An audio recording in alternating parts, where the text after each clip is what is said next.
Walimu mko tayari tumpokee rais? Wacha nisikie shangwe vigelegele za His Excellency Dr. William Samoei Ruto. Wapi shangwe vigelegele za walimu? Walimu harambe! Harambe! DJ nipe hiyo ngoma ya uzalendo tafadhali. Karibu sana Your Excellency. Wapi duru shangwe walimu jamani? Konde! Kila mtu! Wacha nione mkono! Mkono! Hey! Daima! Kila mtu! Twende! Hey! Walimu! Nchi yenye baraka. Daima! Tunajivunia sana tukijiita wa Kenya, nchi yenye baraka.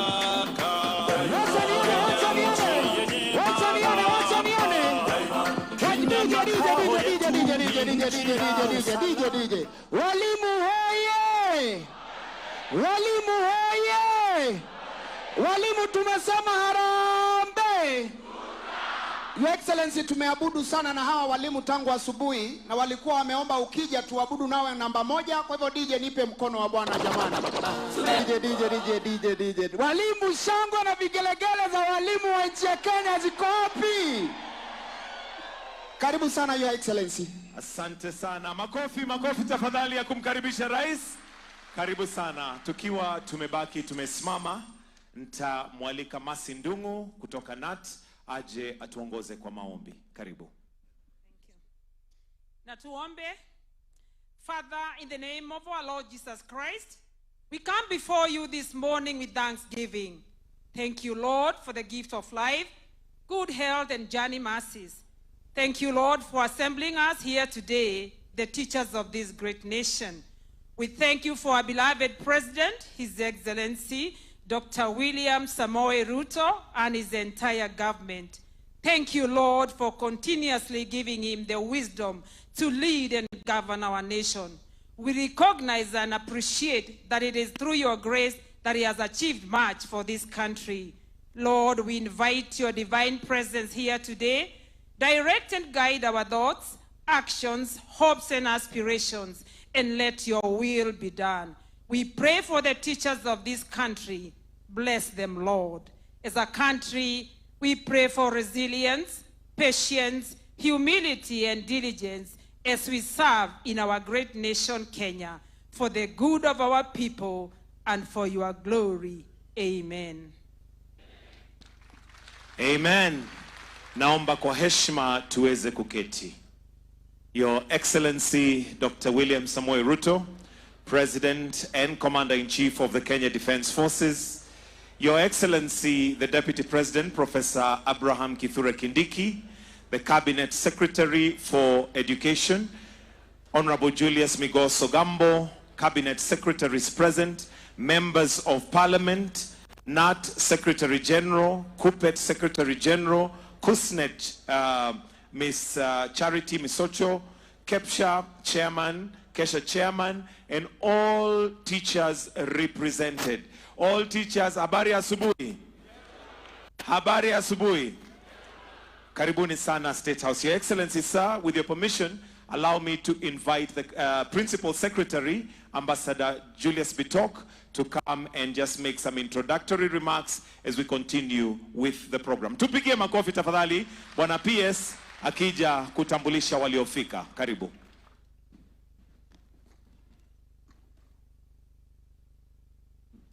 Your Excellency, Dr. William Samoei Ruto, President and Commander-in-Chief of Kenya Defense Forces, Your Excellency, Deputy President, Cabinet Secretary for Education, Honorable Members present, unions, all leaders present, walimu wenzangu, amjambo. Amjambo tena. Kwa majina, ninaitwa Mwalimu Julius Bitok.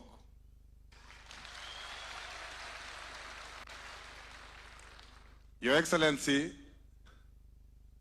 allow me at the onset to appreciate and thank you most sincerely for hosting this historic meeting of the teachers.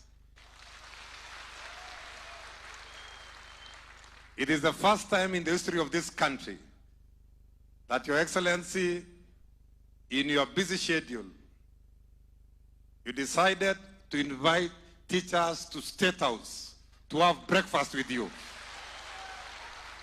Thank you very much, Your Excellency, for this historic event. Allow me, Your Excellency, also to thank you for your vision on education. We have seen what we have done in the last 3 years, the investment in many areas. We want to sincerely thank you for your commitment, your vision for education sector. Allow me, Excellency, now to introduce the people who have come from all over the country, the leaders, the cream de la cream of this country, from the grassroots. Allow me to start with delegates from the 3 unions, that is NAT, KUPPET, KUSNET, KEPSHA, and KESHA. Coast Province, allow me, Your Excellency, to request them to stand and we can be able to appreciate them. Coast Province, let's stand, Coast Province, or Coast Region. Let's stand, let's put our hands together to appreciate Coast Region. Thank you very much, Coast Region. Let us go to Northeastern Region. Can we kindly stand from Northeastern Region? Let's put our hands together to appreciate Northeastern as we wave His Excellency the President. Let's sit down. Thank you very much. Let's now go to Eastern Region. Very good. Eastern Region. Your Excellency, Eastern Region. Both from NAT, KUPPET, KUSNET, KEPSHA, and KESHA. Asanteni sana. Let's now go to Central Region, Central Kenya. Central Kenya, NAT, KUPPET, KUSNET, KESHA, and KEPSHA. Asanteni sana. Let's come to our host, Nairobi City County. Nairobi City County delegates, asanteni sana, from the unions together with the associations. Asanteni sana. Let us go to Rift Valley. Rift Valley region. Thank you very much. Rift Valley region from NAT, KEPSHA. Thank you very much. Rift Valley. Your Excellency, sir, Rift Valley has 14 counties. 14 counties. So it is the largest of all. Your Excellency, allow me now to request Western Region to stand up. Western Region. Thank you very much, Western Region. Thank you very much. Allow me, last but not least, to recognize Nyanza Region. Very good. Broad-based. Thank you very much. Asante sana, Nyanza Region.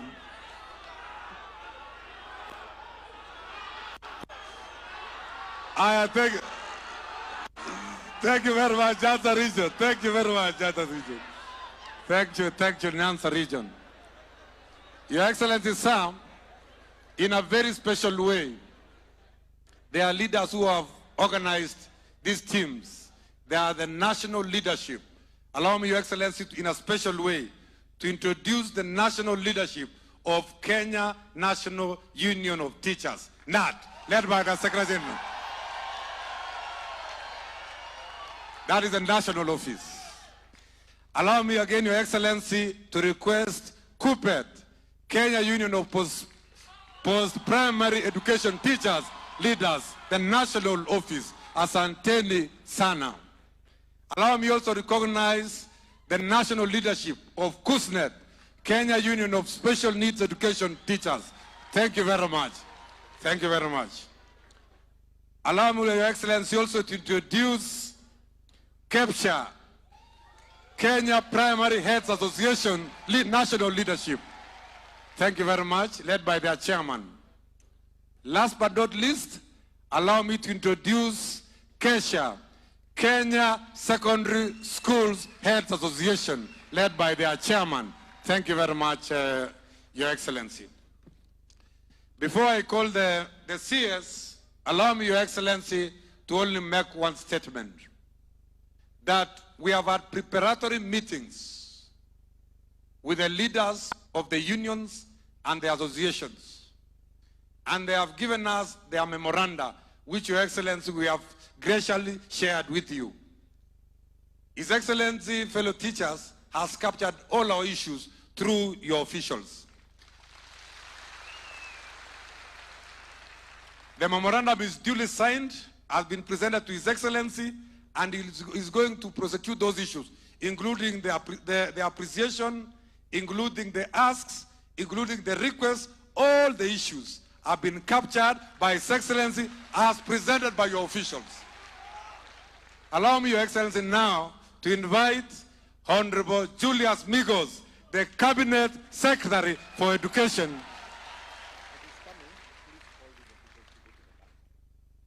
Thank you very much. Let's put our hands together to invite our leader in the sector, Honorable Julius Migos. Makofi kwake.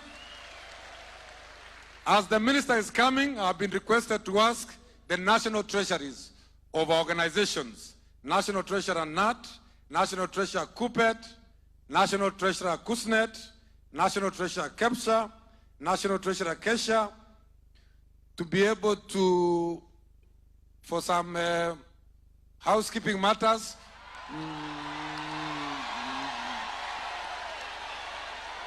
to meet Mike just behind the tent. Thank you very much. Let's welcome the minister in a very special way, Karibu Waziri. Thank you, Professor. Thank you, Professor. Waalimu mpo! Waalimu mpo! Arambe! Arambe! Thank you. Your Excellency, the President, Your Excellency, the Deputy President, allow me to ride on the protocols already established and take this opportunity to thank you most sincerely for hosting this team of the teachers of Kenya. Your Excellency, the importance of teachers in this country cannot be gainsaid. Each one of us has been shaped by these teachers. In my official duties that you graciously gave me, Your Excellency, I have interacted with these teachers, and I can state without any fear of contradiction that they are the most patriotic in this country. We have worked with them through various challenges, through their unions. Even when the issues were difficult, they were able to come to the table and say, the country, the students are bigger than our issues, and we resolve those challenges.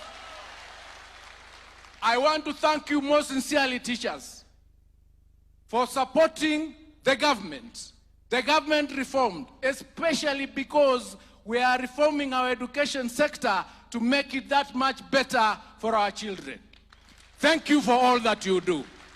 And Your Excellency, because it's not my day today, let me take this opportunity to just confirm to you that they have assured me that going forward, we will ensure that the transition to grade 10 is smooth and seamless.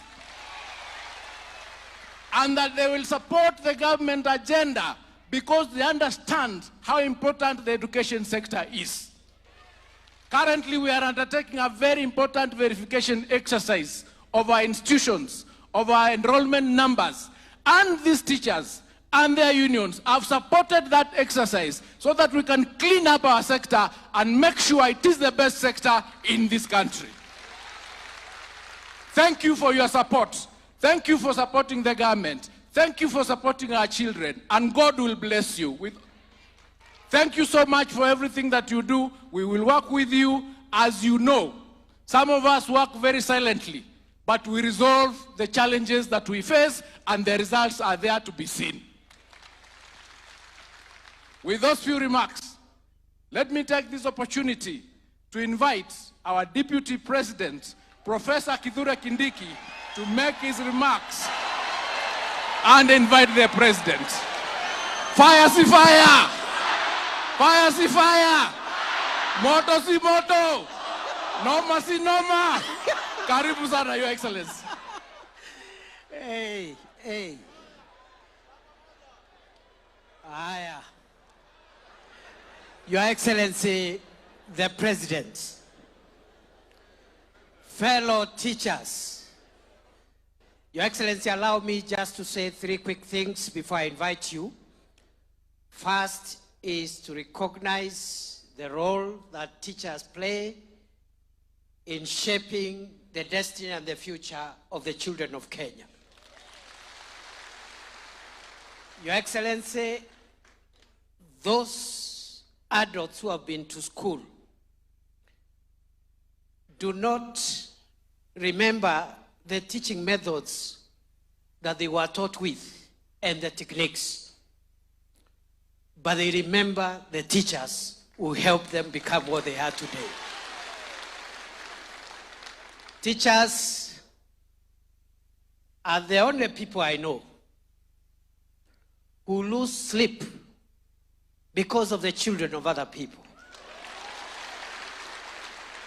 And I agree with what has been said here, that if there are patriotic people, selfless people, people who give their all for the sake of others, it is the teachers of Kenya and the teachers of the world. And therefore, Your Excellency, you've done well to recognize these heroes and heroines of our country, and I'm very proud to be associated with the teachers of Kenya. Mheshimiwa Rais, ni vile mkutano ni yako, ningewauliza tu, walimu ni fire si fire? Walimu ni fire si fire? Walimu ni fire si fire?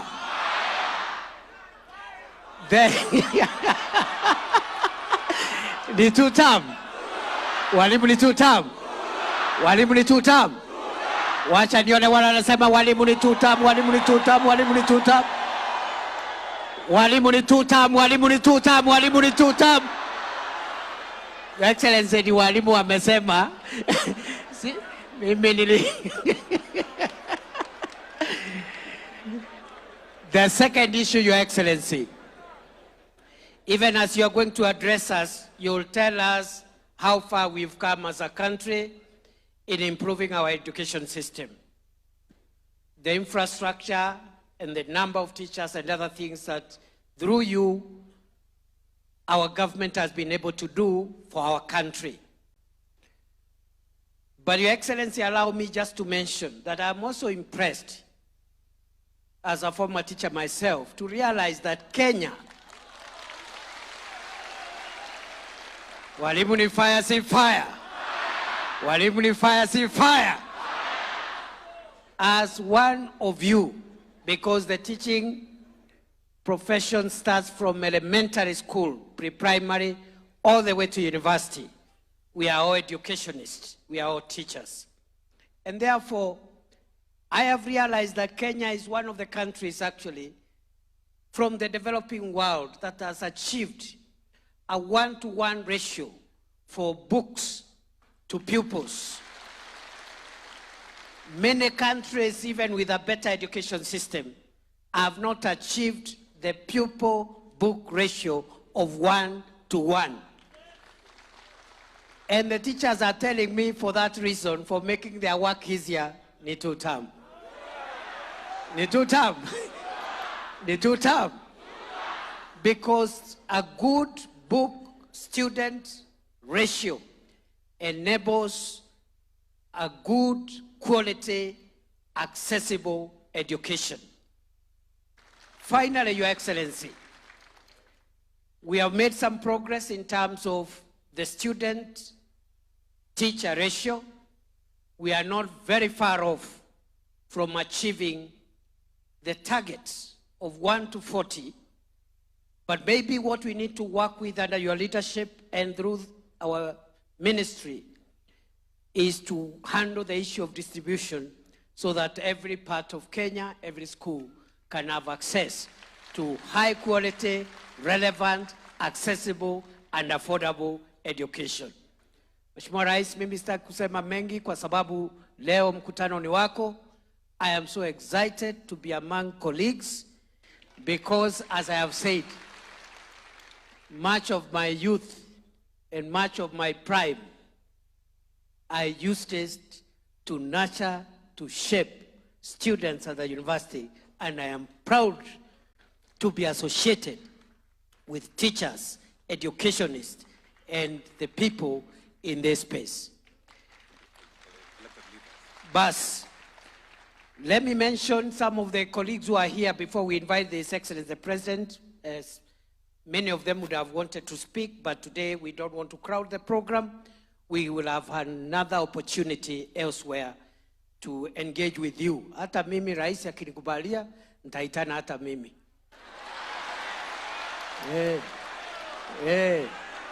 Sindio? Ama namna gani? Ni fire. Ni fire. Basi, lakini mniombe ruhusa, Rais anikubalia, mimi nitaitana. So, in our midst, you know we have our education committee in the National Assembly, which helps us to oversight the education sector. The chairperson, the chairman of that committee is here with us, the Honorable Julius Meli, MP for Tinderet. Na huyu ni mwalimu mwenzetu, hata yeye alikuwa mwalimu. Huyu alikuwa principal zamani. Ni fire, si fire. Vile vile, we have the vice chair of that education committee, Honorable Eve Obara. Honorable Eve Obara is the member of parliament for Kasipul Kabondo. Na mimi nimeona wenzetu hapa mumesema broad-based ni 2 term. Broad-based ni 2 term. Broad-based ni 2 term. Number 3, we have other members of the committee, the Honorable Rebecca Tonkei, women representative for Narok County. We have the Honorable Julius Taitumu, member for parliament for Igembe North. We have the Honorable Professor Barto, member of parliament for Moiben, and also one of us, a former teacher like all of us, those of us who have been teachers. Then we have the Honorable Jerusha Momanyi, member of parliament for Nyamira County.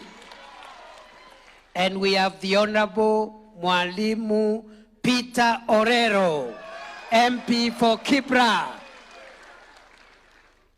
Kwa hivyo wenzangu, mimi nimefurahi kufika hapa. Tutaonana siku nyingine. Wacha sasa tumkaribishe Rais wa Jamhuri ya Kenya. Ni fire, si fire? Ni fire, si fire? Tafadhali tuketi.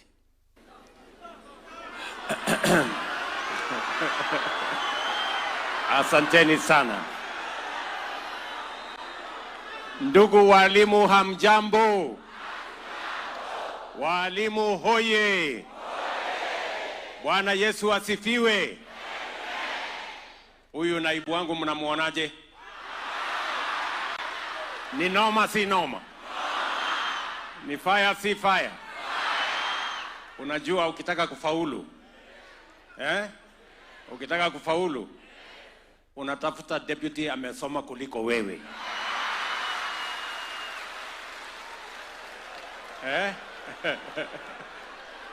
If you want to succeed, you put people around you who are more intelligent than you. Saa ile wanakusaidia kushine, you take the credit, wao ndio wanafanya job. Si ndio?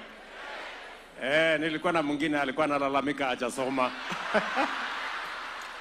Nikaona ataniangusha. Lakini ndugu walimu, mimi nawakaribisha.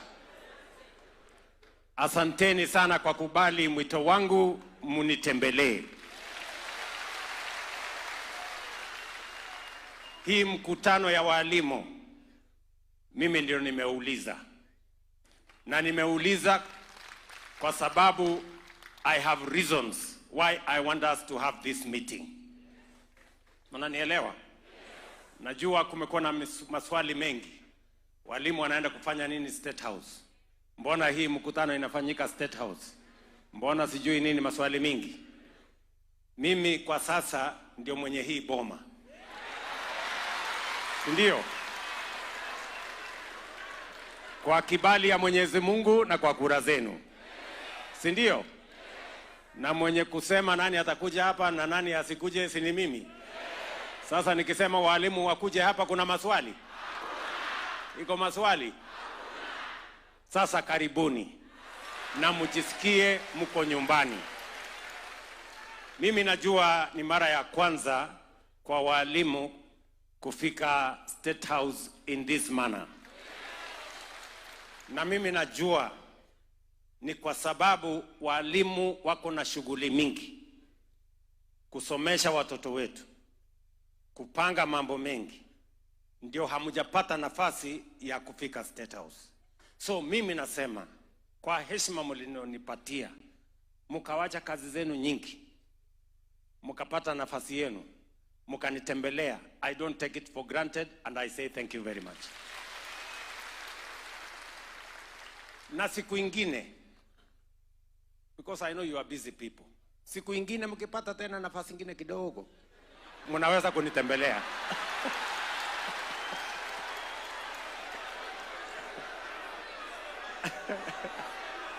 Sindio? So I want to say welcome the teachers of Kenya. And I want to associate myself with the sentiments that have been made by my deputy, that teachers are the greatest patriots and heroes of the Republic of Kenya. Teachers mind about the children of others. They spend sleepless nights thinking about the children of others. And I want to tell you, teachers, on behalf of parents, including myself and the people of Kenya, we are truly grateful for your contribution to the success of our nation. Na leo mimi nataka niseme ya kwamba I have reasons why I've invited you here. Na mimi nataka kidogo, mimi naona my deputy CS wale wameongea, mimi naona kama wako na njama ya kuniharibia mkutano. Sasa tuta imeingilia wapi kwa hii mkutano?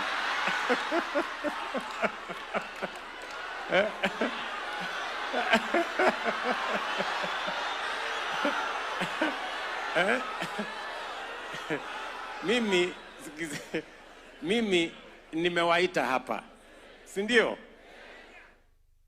Sio kwa sababu ya siasa, hapana.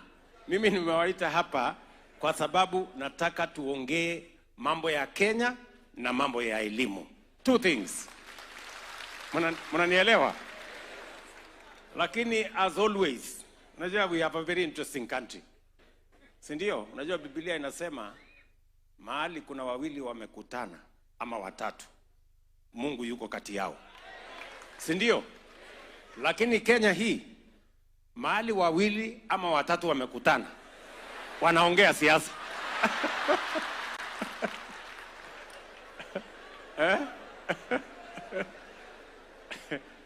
So mimi nataka niseme hivi. Mimi najua mko na maneno. Si ndio? Ati mingi sana. Mko na maneno mingi sana. Na mimi pia niko na maneno. Ala. Kwani mnafikiri nyinyi mko na maneno na mimi sina? Hata mimi niko na maneno. Vile nyinyi mmekuwa mkinitafuta kwa maneno yenu, mimi pia nimekuwa nikiwatafuta kwa maneno ya Kenya. Sasa leo hapa tumekutana. Si ndio? Nyinyi mtasema yenu na nitawasikiza kwa makini. Na tafadhali mimi naomba nikisema yangu munisikize pia kwa makini. Si ndio? Sasa mimi nataka niwaongeleshe. First, you as citizens and professionals of the Republic of Kenya. That is the conversation I want to have with you. Number two, I want to talk to you about matters education in Kenya. And then number three, I want to listen to you through your officials on the matters that you want me and the government of Kenya to address. And then number three, I want to tell you about the future of Kenya. And number four, I want to respond. Number five, I want to respond to all the issues that you have come to tell me. Na mwisho, nitaketi chini, muniulize maswali. Si ndio? Munaonaje hiyo lesson plan?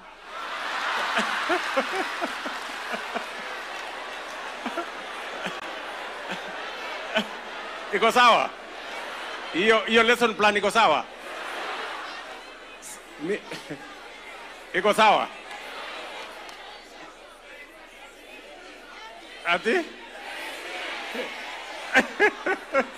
Ati exceed expectation. Sasa sikizeni.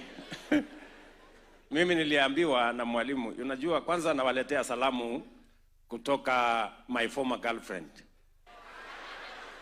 ambaye ni roommate wangu, now my wife, ambaye ni mwalimu kama nyinyi.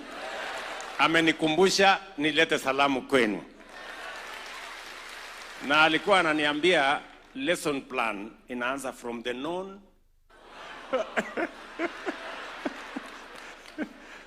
So, have we agreed on hiyo mpango iko sawa? Now, good people, I have called you today here because you are citizens of Kenya. You are intellectuals and professionals. And you will understand what I am telling you better than many people.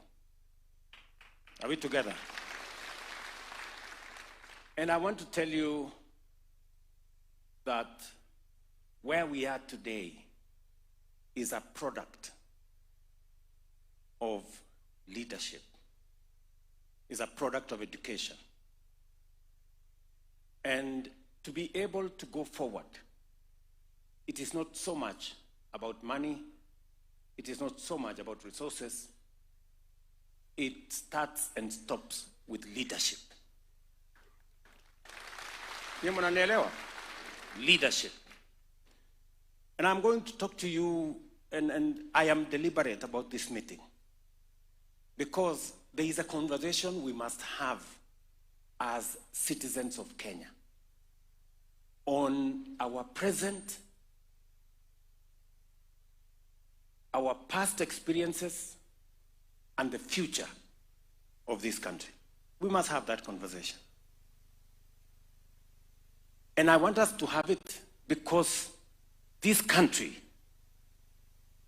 is probably the greatest country that God has given to us. And Kenya has huge potential, which if we unlock, this country will change in our lifetime when we are here. Yeah? So, let me start by, you gave me a job through your votes and prayers to be the leader of our country. And I made certain commitments because I believe I've had enough experience. I am very informed. and I have the right age to run this show. So, the first assignment that I had to undertake on behalf of the people of Kenya when I was elected is to stabilize the economy of this nation. You know very well, because you read. Post-COVID, and all the challenges that were there, many economies in the world almost came to its knees. And in our region, Kenya was among the 6 countries in Africa that had the highest debt. We had a $2 billion ticket, the highest in sub-Saharan Africa. And Kenya was rated among the 6 countries that would default on their debt obligations. So when I came into office, I sat in a room there called number 6 with many people, very intelligent people. And we went through the numbers, and it was necessary for us to tighten our belts. We cut back on our budget by 300 billion. We had to stop fuel subsidies. We have to stop unga subsidies. We had to stop many things because the risk of having a debt default is fatal to an economy of a nation. Inflation was at 9.6%. Our dollar reserves was $5.7 billion, only 2.5 months cover, import cover. Many oil marketers were looking for dollars from every bank and they could not find. Our exchange rate to the dollar had risen to 165, 167. So we had to take certain steps. And I was the man on the arena, and I had to make the decisions for us as a nation. And I did make those decisions. And it wasn't easy. And they were painful. But friends, today, I can confidently stand before the teachers of Kenya, our professionals, and tell them, because of those decisions, our inflation has come down from 9.6, it's now 4.5. Our dollar foreign exchange reserves have grown from $5.7 billion. They have now doubled at $11.8 billion. Our exchange rate has come down from 165. We are now, for the last 1.5 years, at 129. You follow news. IMF, 2 months ago, released a report which showed that Kenya had overtaken Angola, had overtaken Ethiopia. Kenya is now the 6th largest economy in Africa. Rating agencies, 3 weeks ago, Standard & Poor's has now elevated Kenya and said, we are now debt sustainable. We've moved from rating of B- to B. I can confidently tell you that we are not where we were in 2022. Our nation's economy is now much more stable. There is more to be done.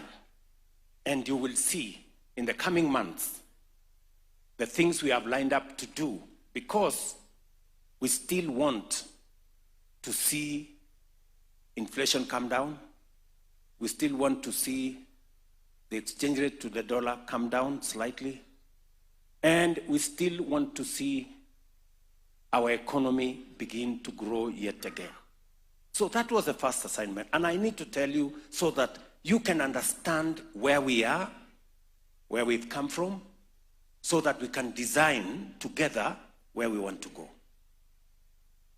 Number two, you know very well that agriculture contributes 25% directly to our economy, and with other sectors, including agro-processing, value addition, almost 45% of our GDP.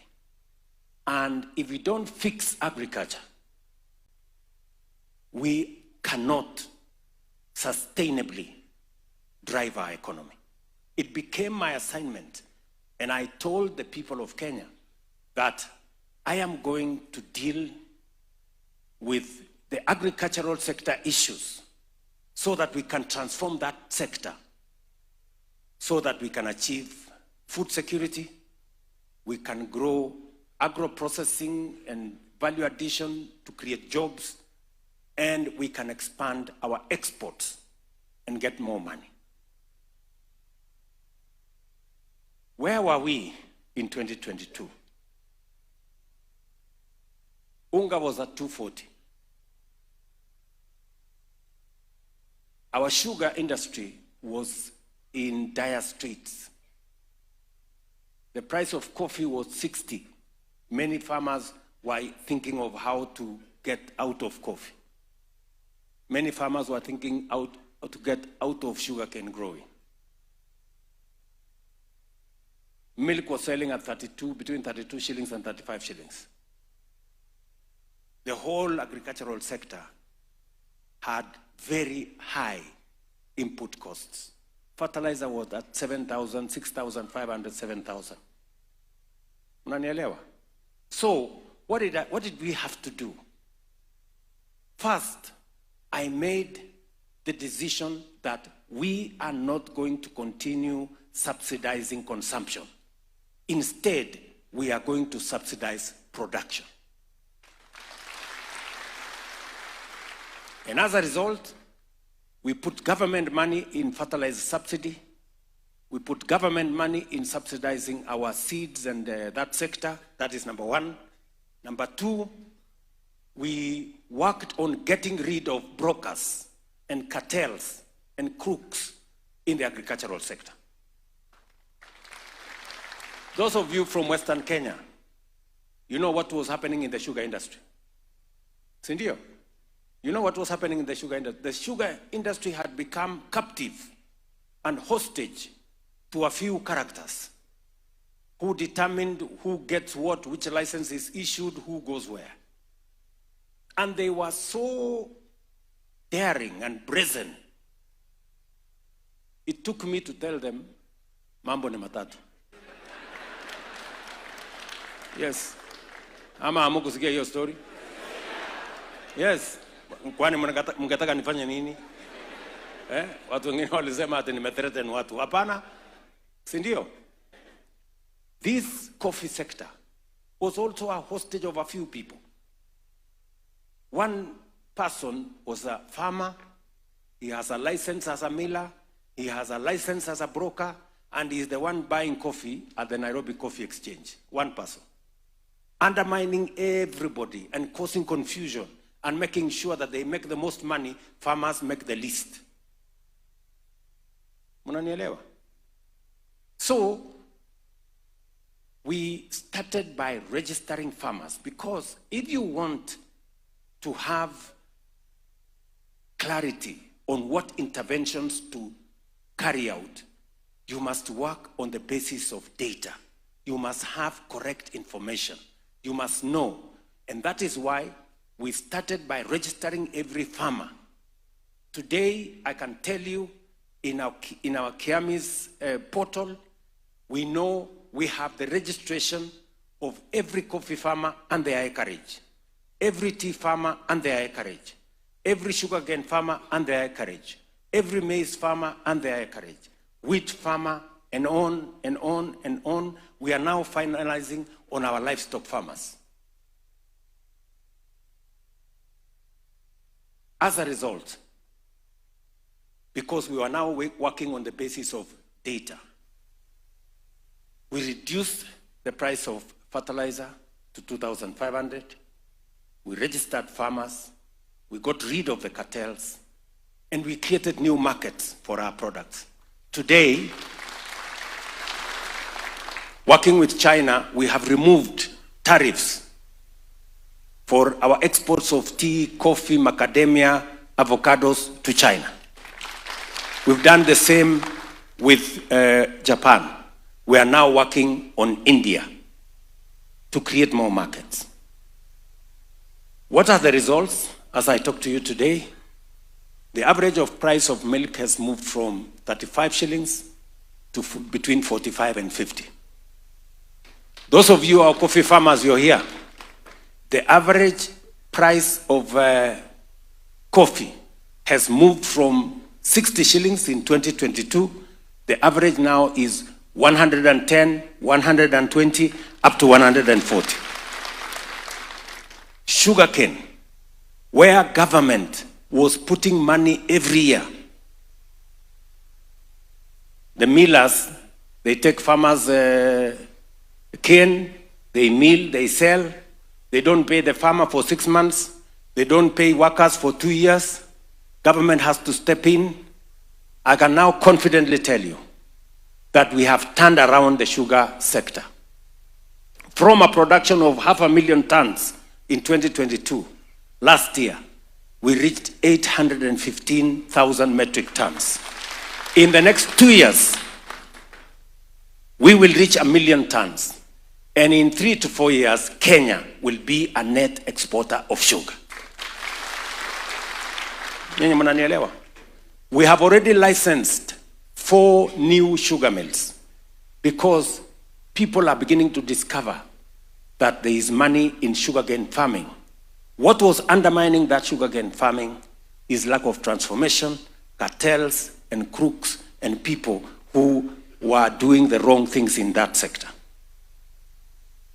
For the first time, we paid bonus to sugarcane farmers in Mumias.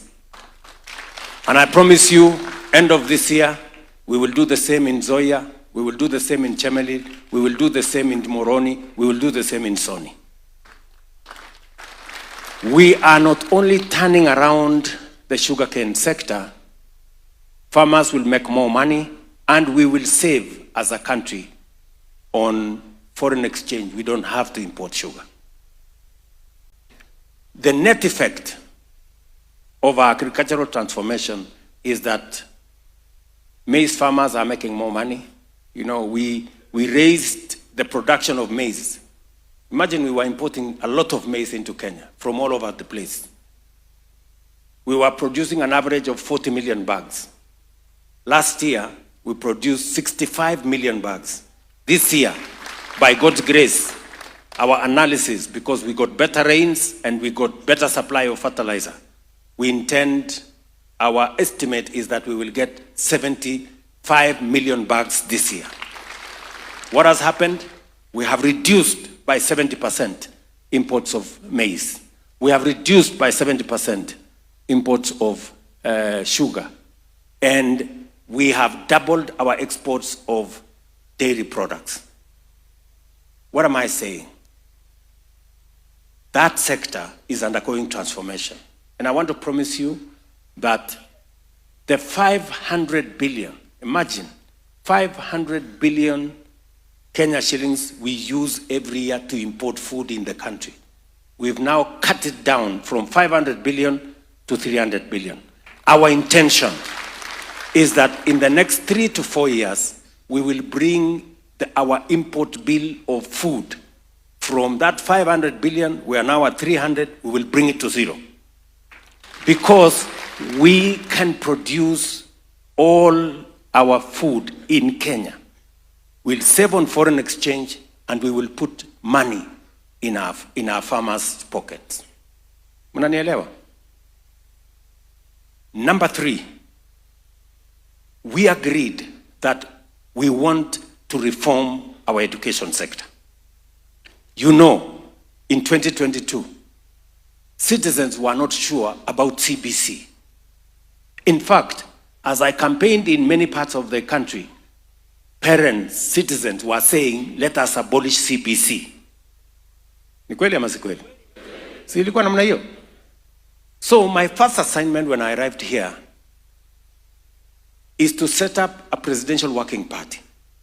Because if there is one thing we must never get wrong, is education.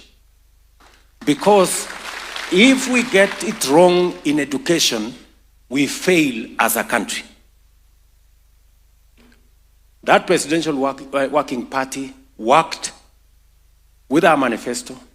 They looked at the areas, they listened to teachers, and I want to congratulate the teachers of Kenya. You became the largest contributors of ideas that today informs what we are doing. What has happened because of that engagement? Number one, deliberately, by the way, and for your information, very few people can dare reform the education sector because it's a very sensitive area.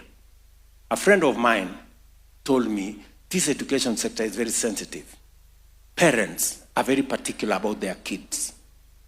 If you touch this sector, it is going to be something else. But I said, unless we get it right in the education sector, everything else will go wrong. So we went through this together. We can now tell you, and you are the masters in that field, CBC now has more clarity than it ever had.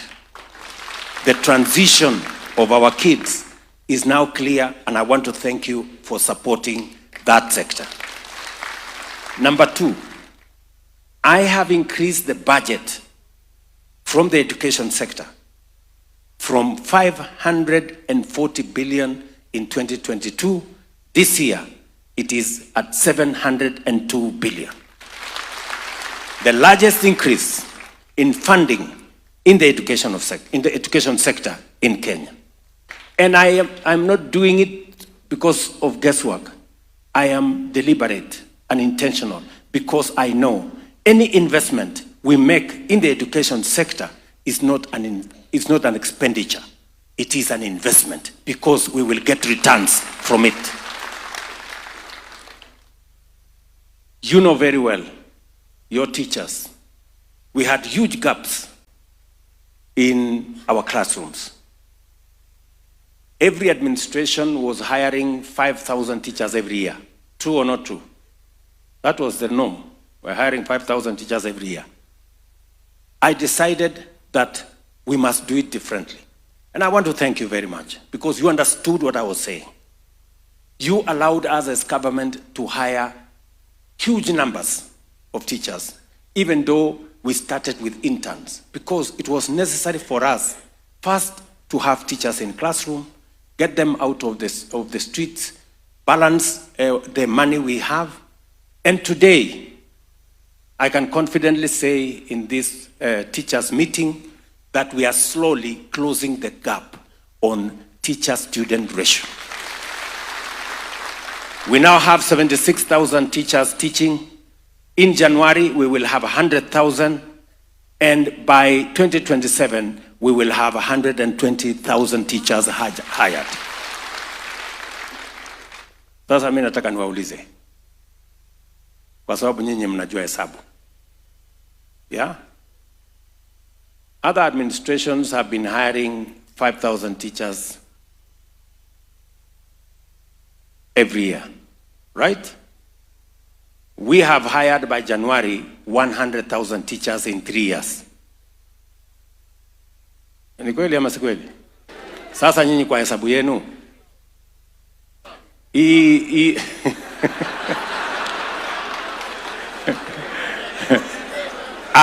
acha niwaulize, 100,000 teachers, kama tungeendelea na ile mpango ya zamani ya 5,000 teachers every year, how long will it take us to hire 100,000 years? 20 years. So teachers that were supposed to be hired in 20 years, we have hired in 3 years. Ni kweli ama si kweli? Tunaelewana? On top of it, we have put money to have more classrooms. We have now built in the last 3 years 23,000 classrooms. And I want to thank members of parliament who are here, the chair of the committee and all the committee members. They have worked with me to make sure that we provide resources through CDF and through government resources to hire, to build more classrooms, because classrooms and teachers form the foundation of learning. Then we can input the rest of the things in between. Tumekubaliana ndugu zangu walimu.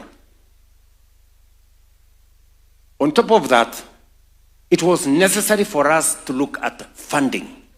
And I am happy that we are going to be discussing later. I have seen in some of the asks you are going to ask me how we can enhance funding. But we had to start from somewhere. We had serious problems with our universities. Most of our universities, actually 23 of our universities, had been declared insolvent. Egerton University, Nairobi University, Kenyatta University. Most of our universities, Moi University was almost dead. Most of our universities were paying salaries, half salary. They were not remitting pay as you earn, NSSF and all those. We had a big crisis. And let me tell you, good people, the reason why I had to take a very informed stand on matters education is that if you want to destroy a nation, go to education and do the wrong things. Because for past so long, our universities were struggling. And it was not right, because what was happening is that we were sending so many kids to university. We're not providing the resources. They had to begin to cut corners. And ultimately, we were going to have half-baked graduates. And that is the reason why we had to have the difficult conversation on funding in our education, especially our higher education.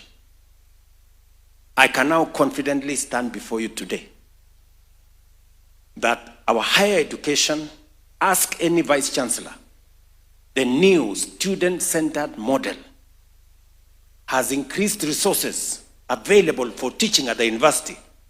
In 2022, the maximum was 45 billion.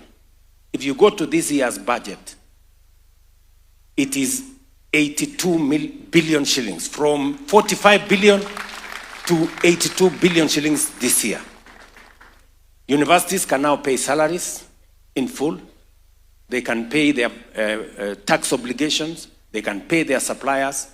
And slowly, we are bringing to the rails our university education.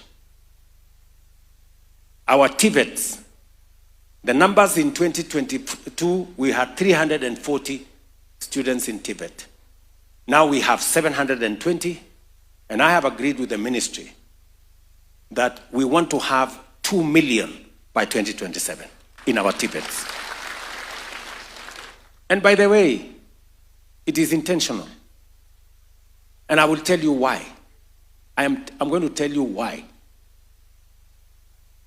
Number 5, we have been thinking of an open university of Kenya for many years. Many countries have done it. I tried to do it when I was Minister for Education. I was moved, or was it fired before I could finish it. So, but I had promised that when I get an opportunity, this is one thing I wanted to do. Today, I can confidently tell you, we have the Open University of Kenya at Konza City.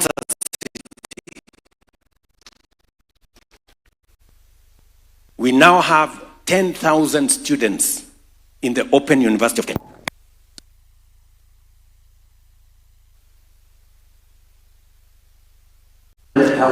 Students at the Open University of Kenya. In fact, it will be the largest university by end of next year. That is what education. We must provide all pathways for us to open opportunities for citizens to learn. And I'm going to tell you shortly why education is important.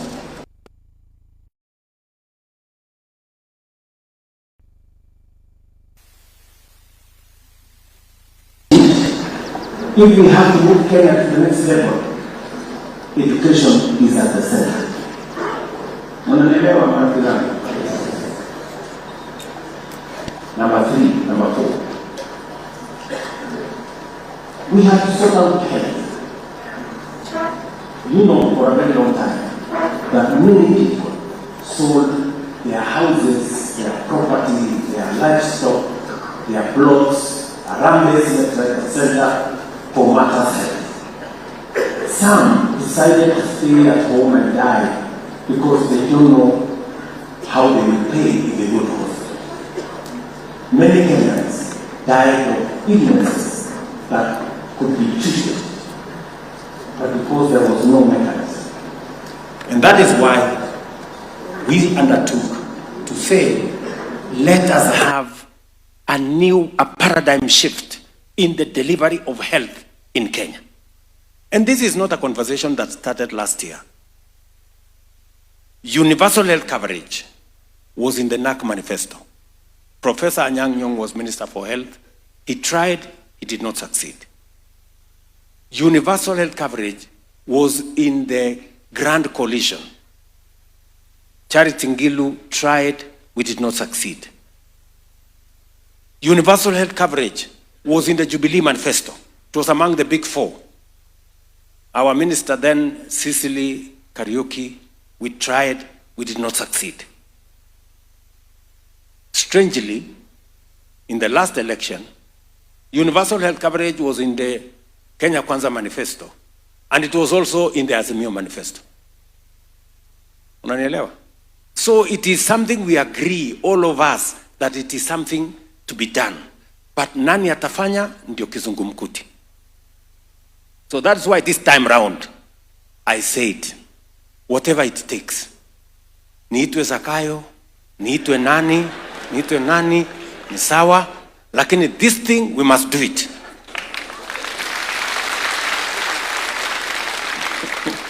Mnanielewa, my friends? You know, I can never have a better meeting than this. This is a meeting of intellectuals. Sindio? And that is why I must take time to explain to you, because you understand what I'm saying. So what did we do? We changed the structure of delivery of health, because why we failed in NAC, why we failed in Grand Coalition, why we did not succeed in Jubilee, is because we didn't have a sound legal foundation. Because universal health is not a roll of the mill, it's not a simple thing. It is probably the biggest project a government can undertake, because it involves every citizen. Health is not a sectional issue. Health is a national issue. So we changed the law. From one law of NHIF, we now have 5 pieces of legislation. We have passed 4. There is one now in the works in Parliament. We changed the funding structure. We've changed the delivery structure. And now I can confidently tell you, for the last 1 year, which we have implemented universal health coverage under SHA. It's been difficult, but you are beginning to see the results. SHA is beginning, there was initially, it's not working. And then it came to, it is working, but. So we are moving. Yeah? We are going to remove the buts. And I want to promise you, we are determined. SHA, universal health coverage, must work. Because the Constitution of Kenya, Section 43, says health is a constitutional right of every citizen, It is not a privilege for those who have money or those who can afford. Unaelewana marafiki zangu? So, we're implementing universal health coverage. NHIF had 7 million contributors. SHA now we are at 27 million Kenyans registered. It was a preserve for a few. We are now agreed that number one, we are changing even the financing structure. The old NHIF, the low cadre of people, you know, wale watu wa chini huko, the lowest was 500 shillings. 500 shillings is for the people whose income is between 3,000 and 5,000 a month. Assuming even it is 5,000. If you tell somebody who is earning 5,000 a month to pay 500, what percentage is that? 10%, right? 500 is 10% of 5,000, sindio? So, the poor people, the people at the bottom of the pyramid, we are telling them, pay 10% of your income. And then mimi napata 1.2 million. Hawa wadosi wameketi hapa wanapata 1,100,000, 700,000, 800,000. Sisi ambao ni wadosi hapa, sitaki kusema yenu.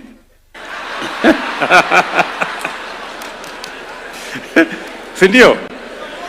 Sisi tulikuwa tunalipa 1,700. If you do a percentage of 1.2 million, 1,700, it is 0.01%. Sasa, good people, you are intellectuals.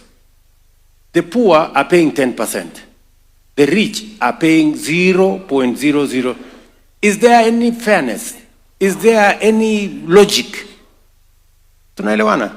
So what did we decide? We said, let's have equity. Let us be fair. Let us have a standard figure. Let everybody pay 2.75%. Mama mboga na wale wengine wateremuke from 10% wakuje 2.75%. Na sisi tutoke huko 0.0 sijui ngapi tukuje 2.75%. Tunaelewana? Now from 1,700 I used to pay, now I pay 40,000 every month. Mama mboga yake imeteremuka from 500, kuna wenye tutawalipia na kuna wenye watakuja 300. Now the base is 300. We're trying to create an element of fairness. Na hiyo ndio makelele mimi napigiwa kwa hii town.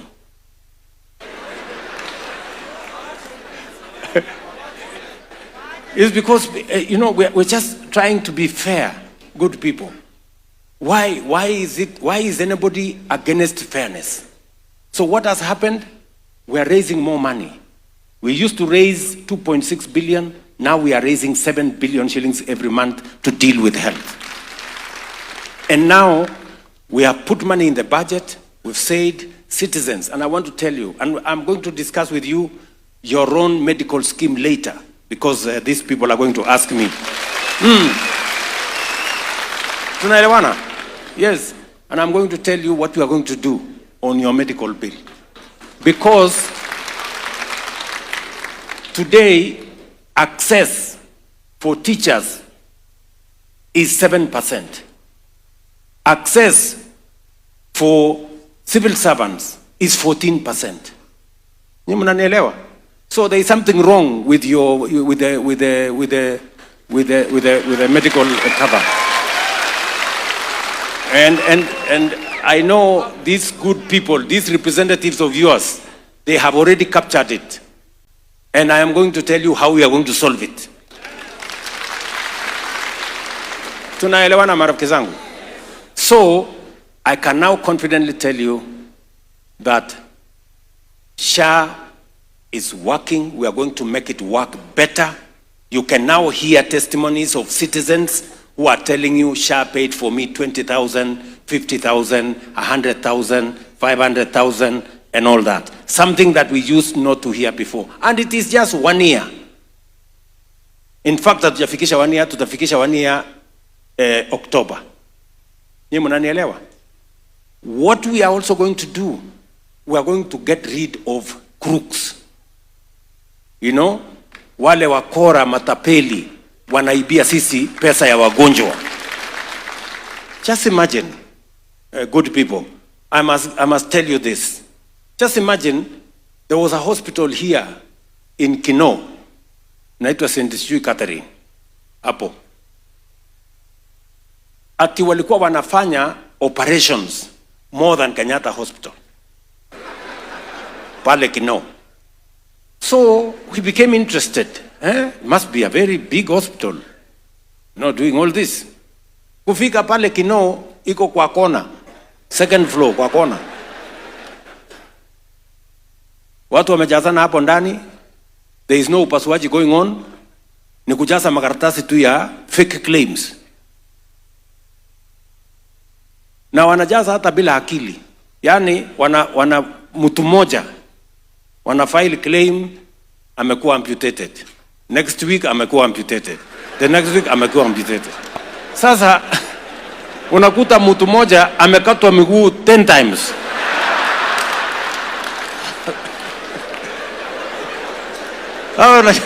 Unashangaa kwani huyu mtu alikuwa na miguu ngapi?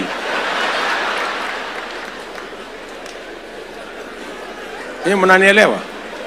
You know, open theft. Kulikuwa na mwingine huko Eldoret. Ako na hospitali kubwa hapo.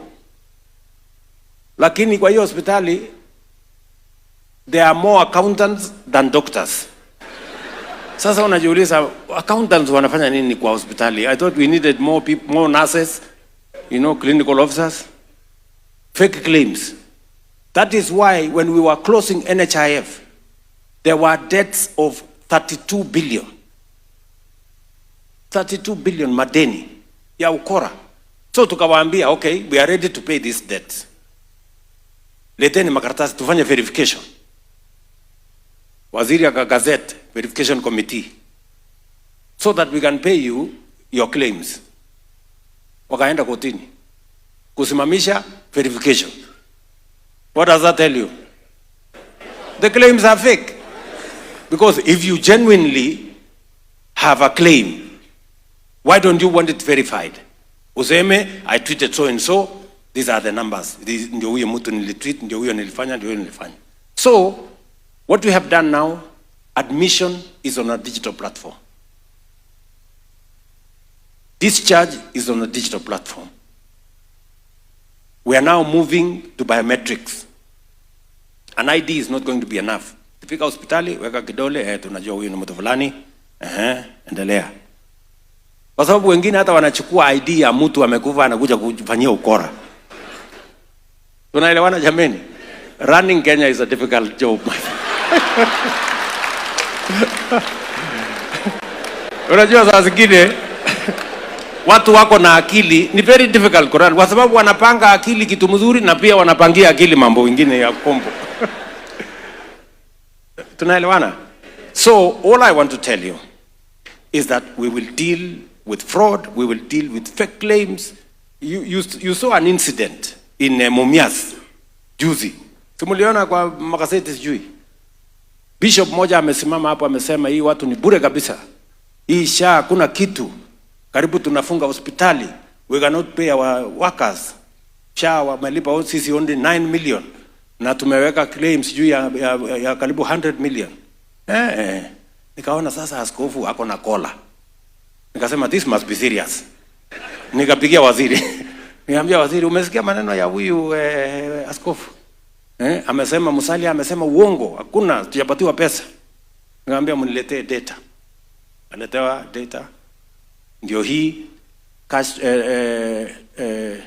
transfer, electronic transfer ya pesa, bank ndio hii, nini ndio hii. Nikamwambia waziri, please enda kwa hiyo hospitali Mumias. Tunataka kusaidia askofu. Pengine askofu wako na ukweli.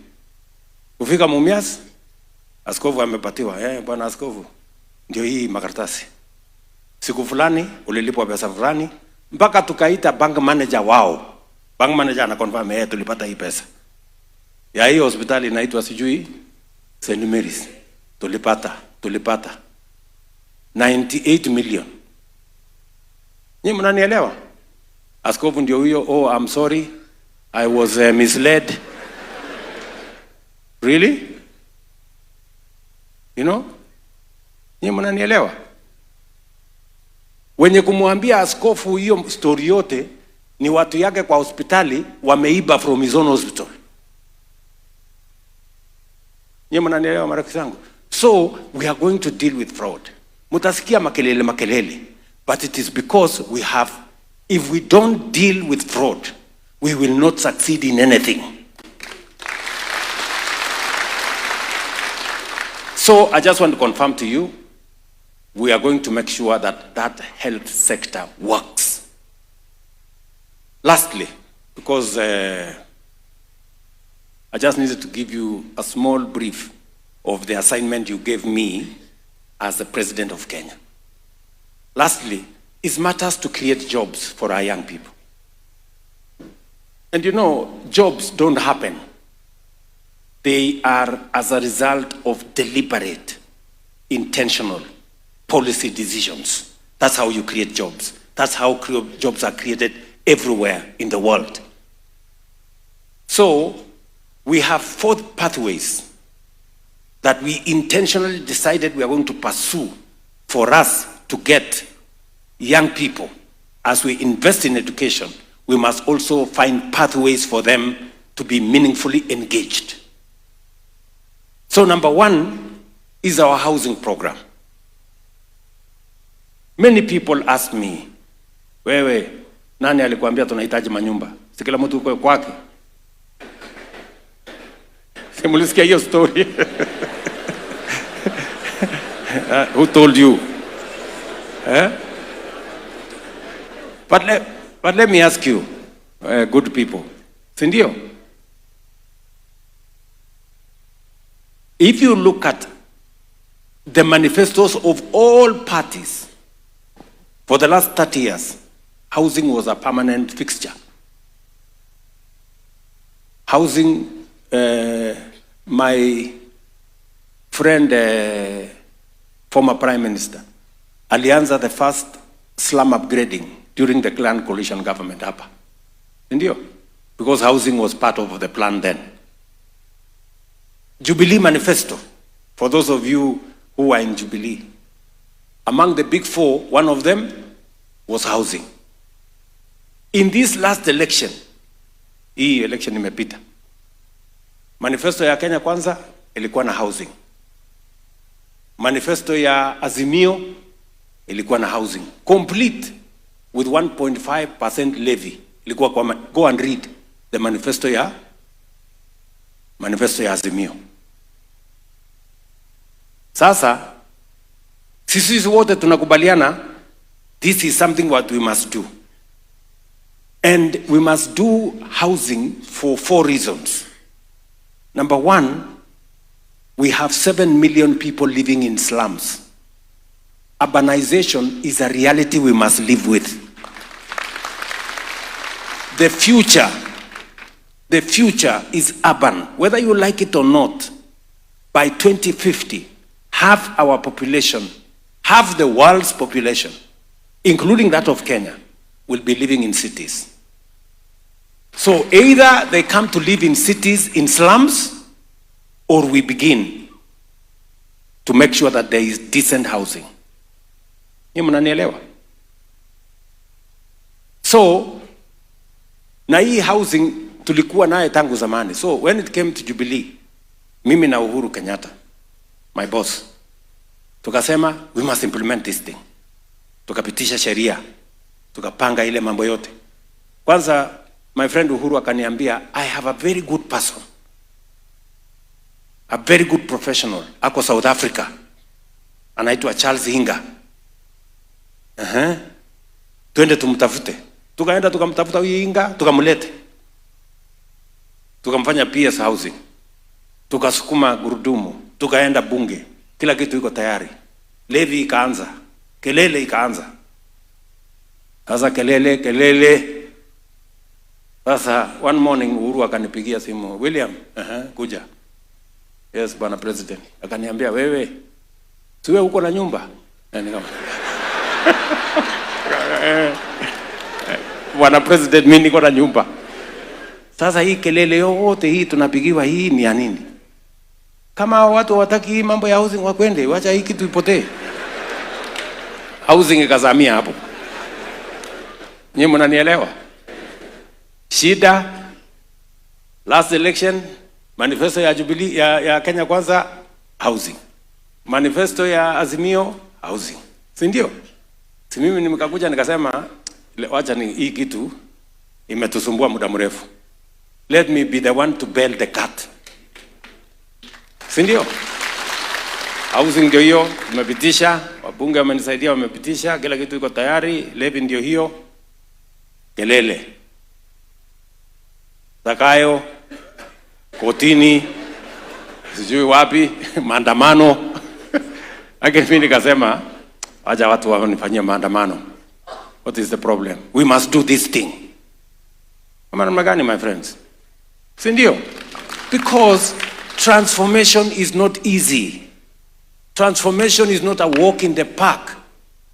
Transformation is not necessarily popular. Ama tunakubaliana namna gani? So, nimekaa ngumu.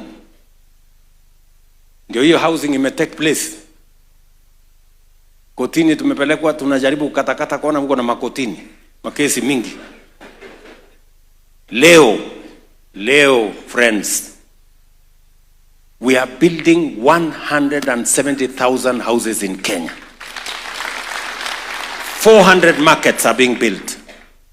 172,000 units of hostels in our universities, TVETs, and Kenya Medical Training Centers are underway in Kenya. 320,000 young people are working.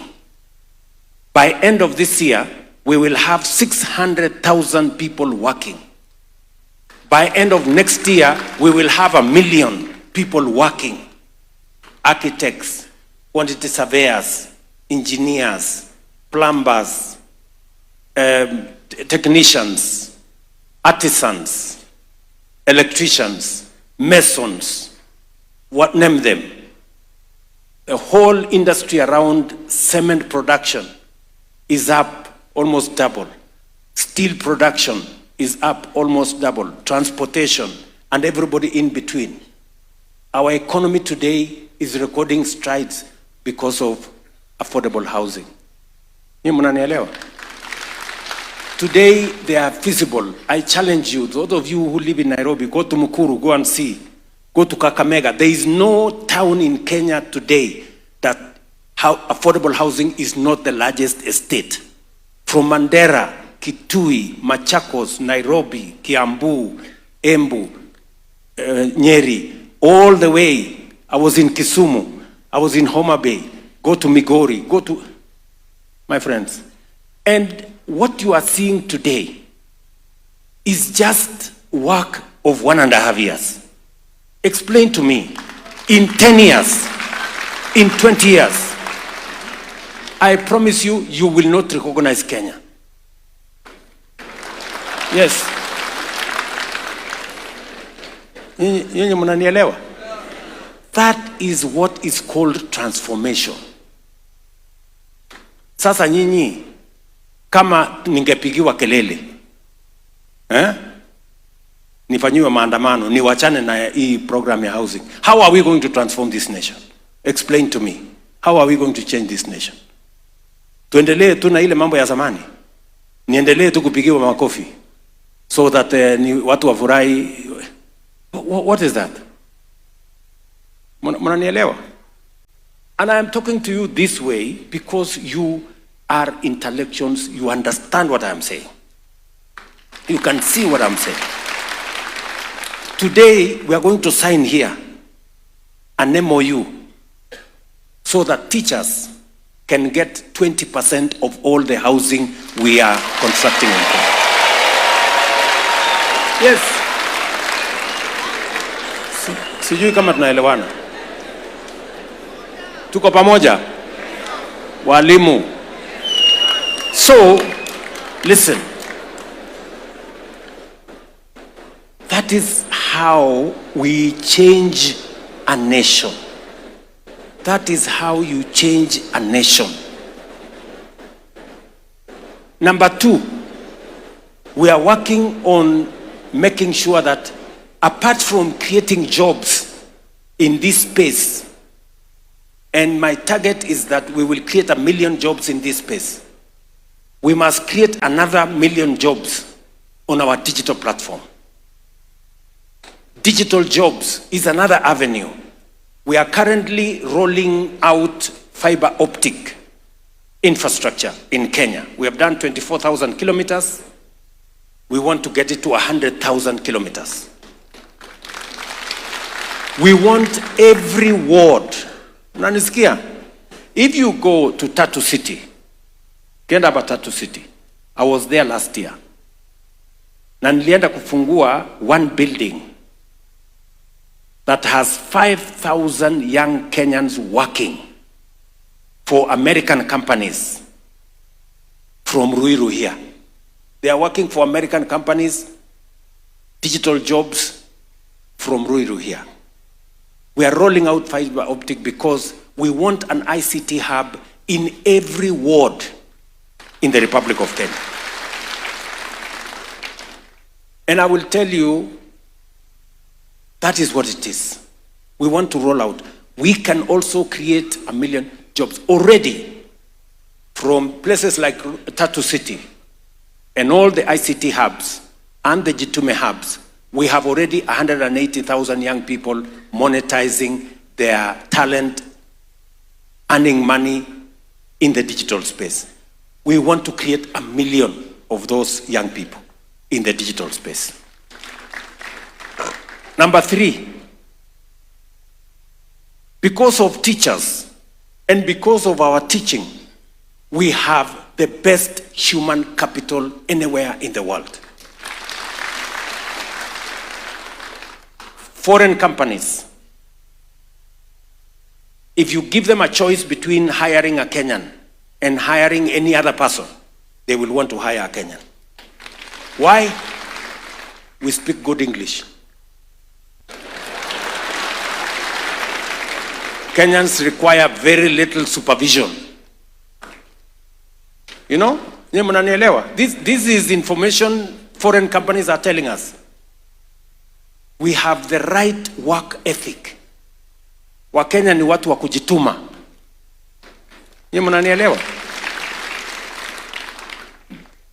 And that is why I am proud to be a president of Kenya. You know? Najua watu wa Kenya ni wa kujituma. Kazi yako ni kuzuia tu wasipitishe mke. Ukiwaambia barabara ni hii. Utaenda mbele tu kuambia hapana piga kona. You see? So, what is happening? So, many people began to take advantage because many companies are looking for Kenyan workforce globally. So, we had these recruiting agencies. They realized that there is an opportunity. They began to take advantage. Unakuta mtu amechukuliwa pesa yake, unaenda Saudi Arabia, unakuta ile kazi uliambiwa sio hiyo. Unaenda mahali ingine, unaenda unadhulumiwa. Unaenda mahali ingine, unaenda unaumizwa. Ile pesa uliambiwa utalipwa, unakuta sio hiyo.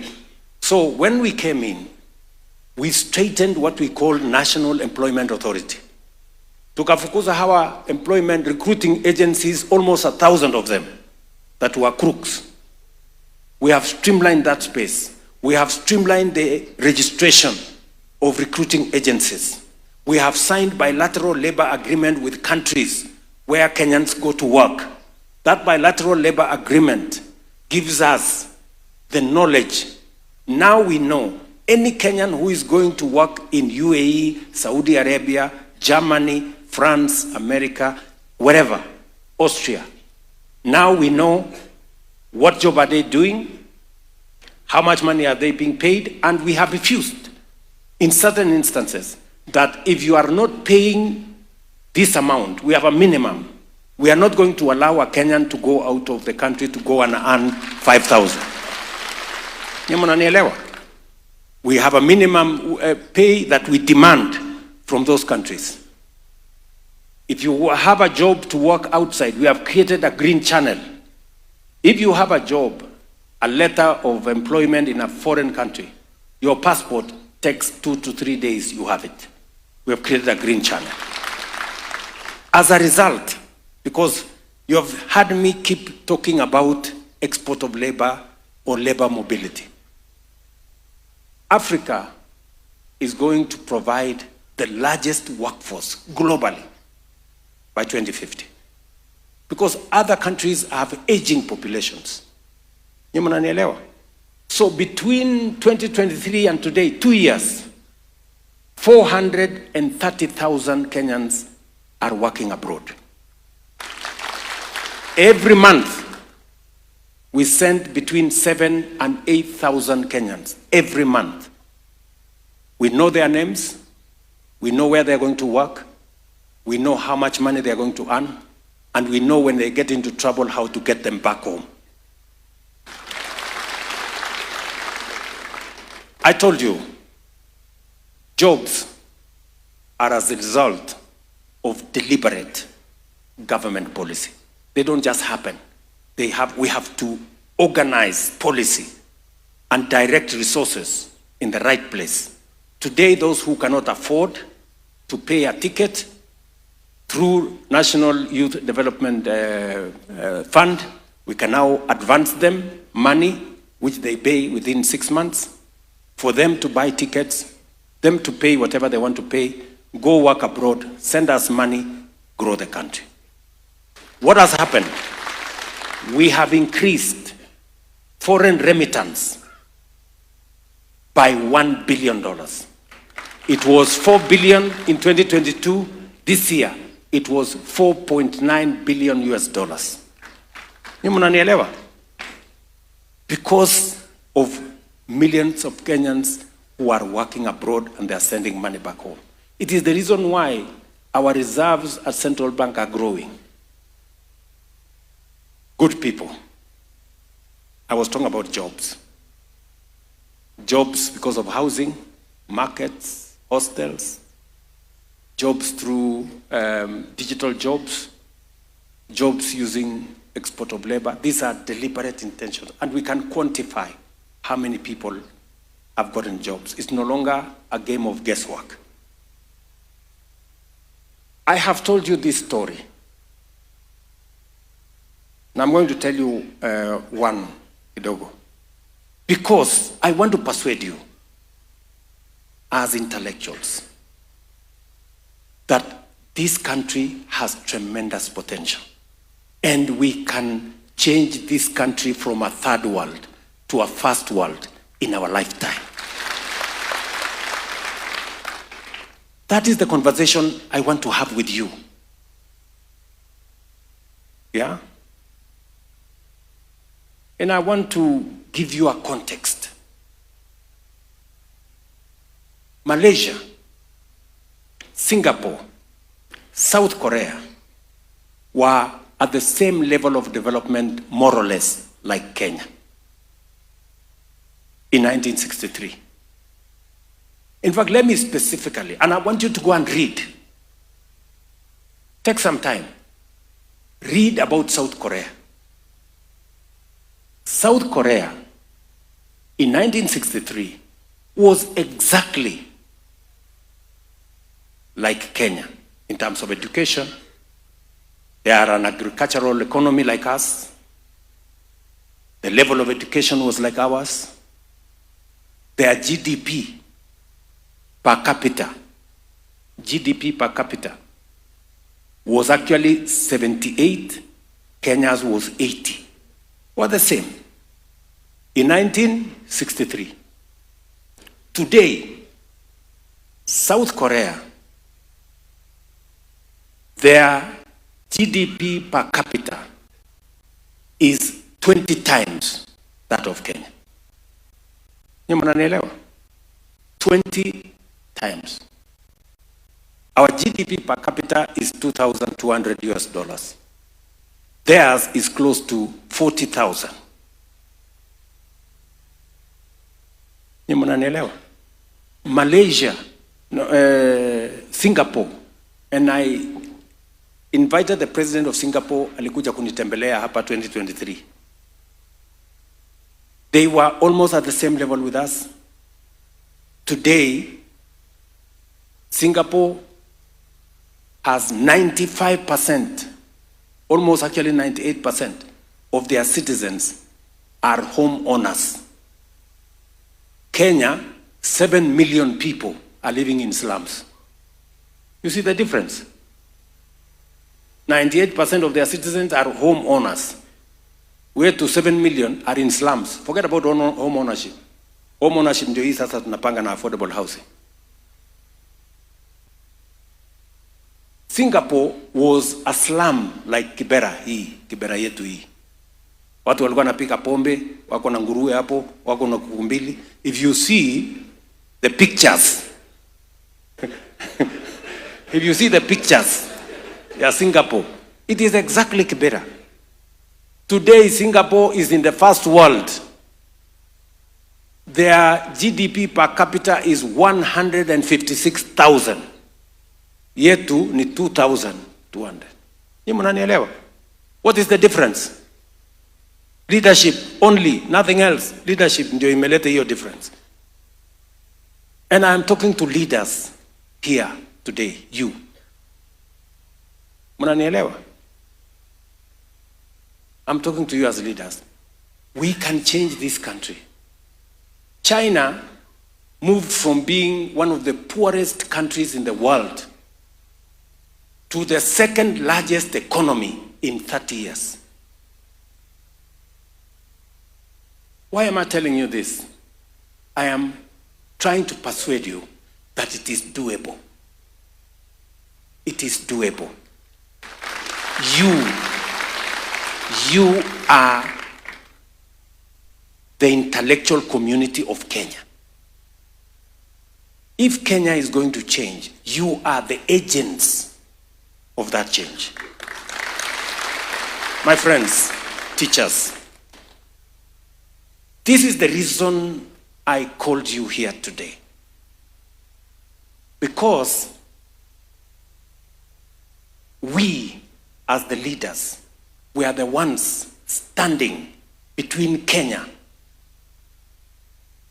between today and Kenya being a first world country. We are the reason. Whatever it is that we do will determine whether Kenya becomes first world or Kenya continues to be a third world.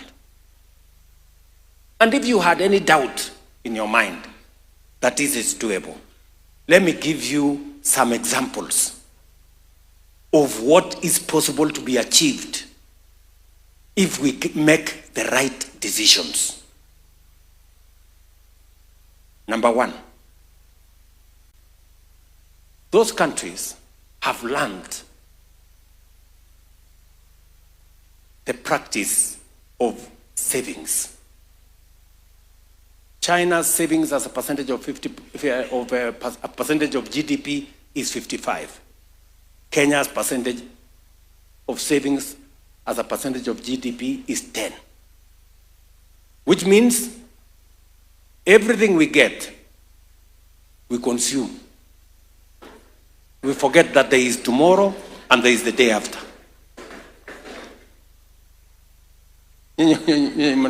Mnanielewa? It is so bad that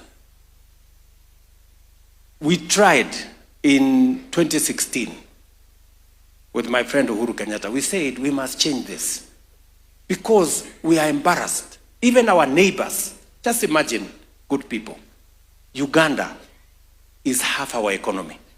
Sindio? Uganda is half of the economy of Kenya. But they have 3 times, maybe 4 times, a bigger national security fund than Kenya.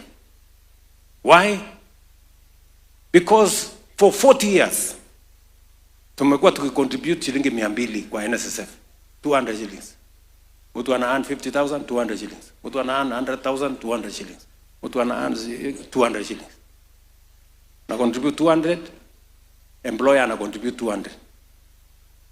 Uganda, 20 years ago, they changed the law.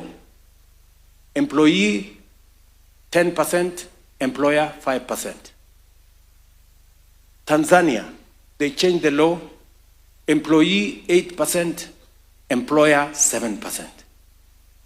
Nyinyi mnanielewa? Today, Uganda has a bigger social security fund than Kenya. They have a bigger savings kitty than Kenya.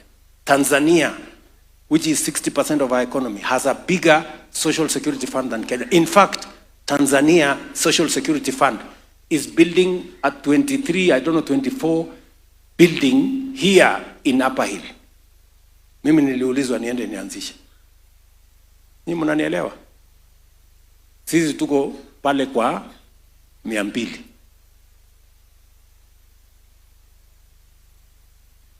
That is why when I came into office, unajua tulipitisha sheria because we had said let every employee contribute 6%. Let the employer contribute 6%. And all that money becomes the money of the employee. We passed the law in 2016. Rafiki yetu Atwoli akatupeleka kotini. Ikakwama kotini. Ikakaa huko kotini left, right and center. Wakati siku karibu tumkamate, akafanya njama, unajua ni mtu mwerevu. Akakuwa rafiki ya Uhuru Kenyatta. Sasa kutafuta njia kwa ngumu. Akakaa hapo. Sasa Mungu ni nani? Si mimi nimekuwa rais? My friend, sikuchelewa. 2 weeks nikaita Atwoli, hebu kuja.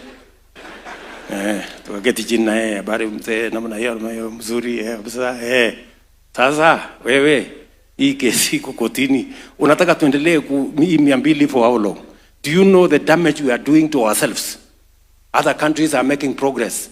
Sisi tunaenda kukopa pesa China because we have refused to save our own money. Nyinyi mnanielewa?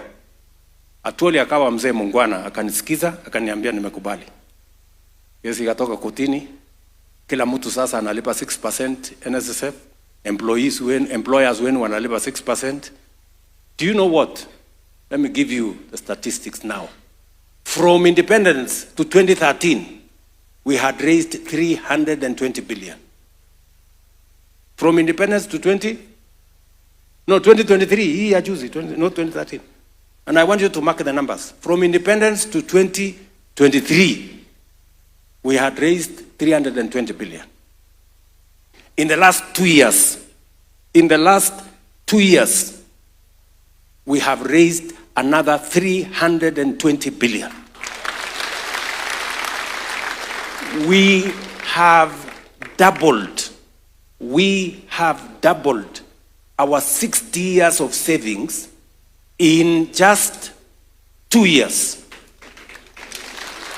By end of next year, actually by 2027, we will have 1 trillion shillings at NSSF.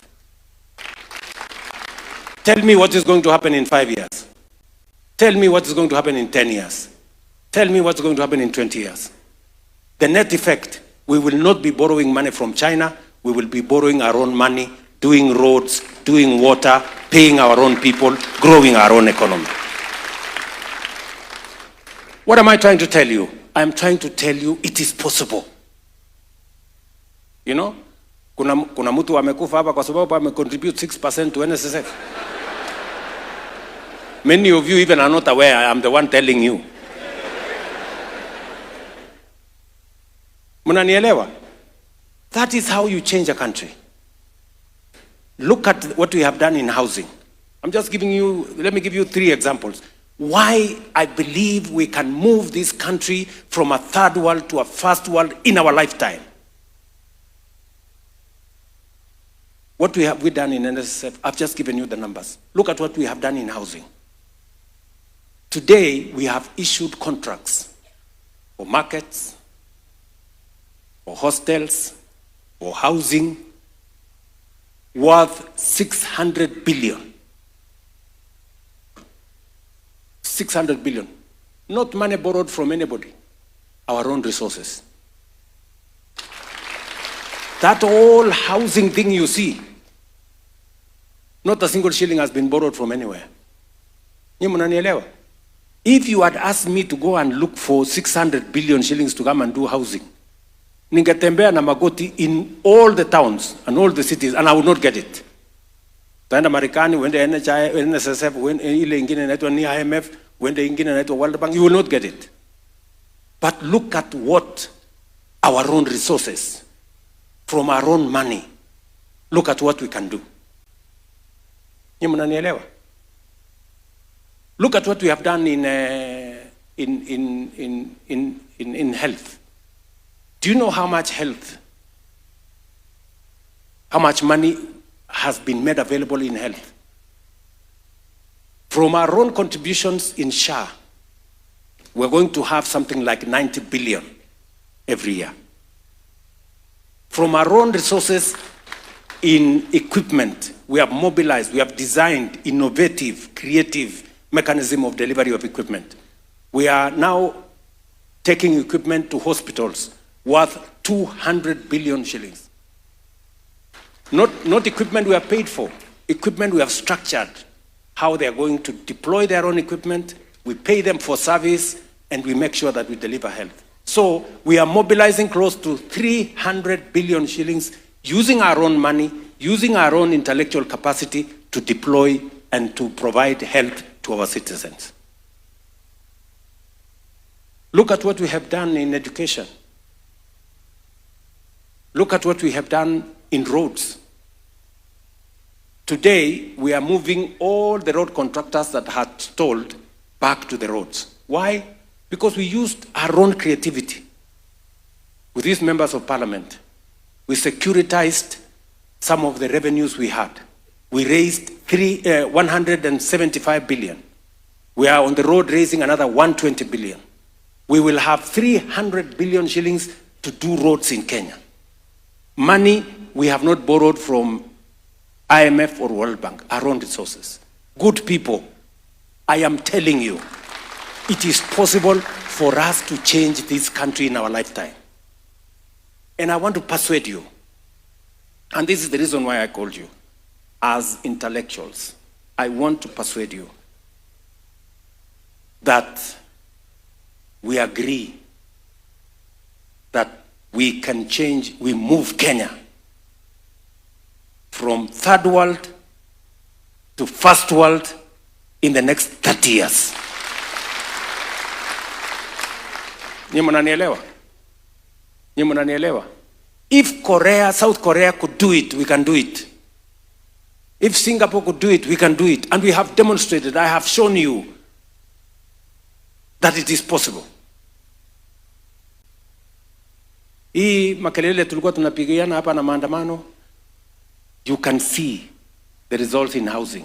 You can see the results in education. Why are we hiring 100,000 teachers? Other administrations did not. Why are we deploying universal health coverage when it was difficult the other day? Why are we rolling out housing when it was difficult the other day? Why are we transforming our social security savings, doubling in 2 years when it was not possible the other day? I just want to persuade you, it is not about William Ruto. It is about Kenya and us and changing our country for the sake of this generation and the generations to come. Friends, marafiki, sijui kama mmenielewa. Mmenielewa? Na hii sio siasa. Forget about politics. Politics is small, hiyo ni maneno kidogo. We have a whole country to think about. We have the future of our nation to think about. We can stop, we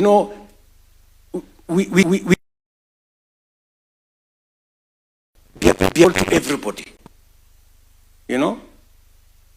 And I can tell you 3 things are important: leadership, education, and we must stop corruption. Kenya will change in our lifetime.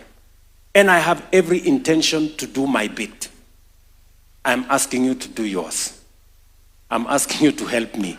Let us work together for us to change Kenya. Sijui kama tumeelewana, my friends. Mimi nawaomba kwa unyenyekevu. And I called you here so that we can begin to discuss, to have a conversation about this Kenya. The possibilities that are available in Kenya. This is the most non-tribal gathering.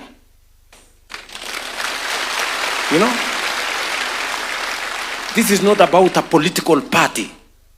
This is not about a political side. This is about Kenya. Nyinyi mnanielewa? And shortly, we're going to, I want us to have this conversation as a country. This is a conversation I have had with former Prime Minister Raila Odinga. This is a conversation I have had with my friend Uhuru Kenyatta. Because we must stop partisan things, sectional, it is possible for all of us to do well. Nyinyi mnanielewa marafiki zangu? Please, good people, this is why I called you. Yeah? I really wanted to have this conversation with you. To tell you, and I wanted to have this conversation with you now.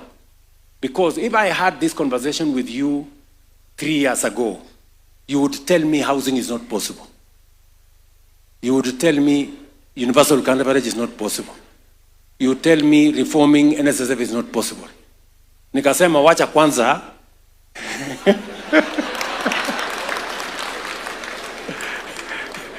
nianze na makelele na nini na maandamano, lakini ili nikiwaita, you are witnesses of what is happening. When I tell you we can transform our education sector, we can hire 100,000 teachers, musiniambie mbona wale wengine hawakufanya. Now you know it is possible, don't you? You know it's possible. Ama namna gani? Because it's been done. And that is why I have big difficulties, because we have a disconnect. Because citizens are accustomed to things not working. So that even when they work, they still want to believe they have not worked. You know? Ndio unaona hata saa hizi bado tuko na viongozi wengine wanasema watakuja kuabolish housing. Tutakuja kuabolish universal. Yani ujinga. Yani you have no better plan. You don't know how to move the country forward. Unataka kuturudisha nyuma. You know? So really, marafiki, I really wanted to talk to you. I told you, I want to talk to you as a leader, and I want to talk to you as citizens and intellectuals of the Republic of Kenya. That is the conversation I want us to have. We are going to move this conversation forward. We will not believe the naysayers. You know, there are many people who are negative. They never see anything. Tumesikia hiyo, hiyo ni uongo, hiyo nini, you know, those things. But you see, we can change this country. And I have great faith that we can do it together. Tunaelewana?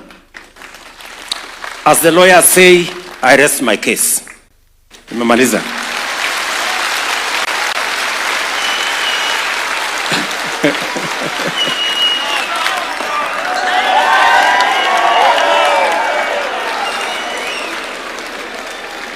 Sawa sawa ndugu zangu. Asanteni sana, tuketi. Now, let me come to si nilikuwa na lesson plan. Acha nikuje sasa niwaambie in brief what we have been able to do in the education sector. I have explained in my other presentation. I just want to take you through quickly. I've explained to you that transforming education was not a political issue. Transforming education was deliberate, because through education, whether you look at Korea, whether you look at Singapore, whether you look at Malaysia, intellectuals, the capacity for people to understand things, education was at the center of their own transformation. And that is why I took matters education seriously, because I knew that it is going to be part of the levers that we are going to use if we were to move Kenya to the first world. That is why The budget of education was 540 in 2022. As I told you, now we are at 702 billion. We've hired teachers the way you know. We built classrooms, as I have told you. We have done a funding model changed the funding model to put more resources in our universities. We have started the Open University of Kenya. We have increased the number of tutors in our TVETs from about 3,600. We have moved it to now from 6,900, sorry, to now 10,000. And we are hiring another 3,000 or 4,000 in the coming budget. We have moved in the number of private sector companies that are now working with our TVETs. We've moved them. We used to have 65. Now we have 2,800 different companies providing training, internship for our students in TVET. It is our intention by 2027 to move the number of students in our technical, vocational, and training institutes from 340 in 2022. We are now at 720. We will have 2 million by 2027 because technical education, the STEM subjects, are what are going to drive our industrialization. The reason why we have 6 new special economic zones is because industrialization is going to be the engine that is going to drive our economy, even as we move from an agro-based economy, we must industrialize.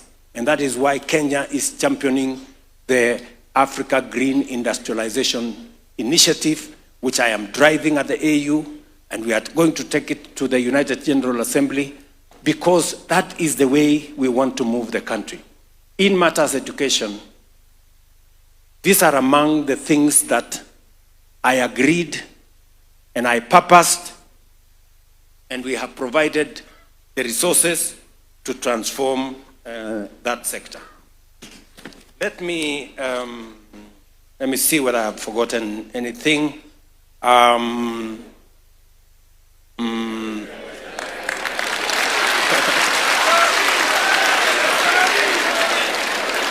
I think I have captured most of the things, you know?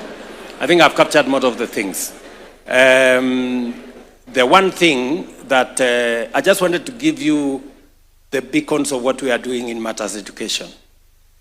From making sure that we have adequate resources, we've increased the budget significantly. No other administration has increased the budget that much. We've brought in more teachers, built more classrooms, started, operationalized the Open University of Kenya, which I have told you by December 2026, we will have 100,000 students learning. It will be the biggest university in Kenya by 2026 in just 3 years, because education is important. Knowledge acquisition is important. That is how other countries have driven their own transformation. That is how Singapore left us behind.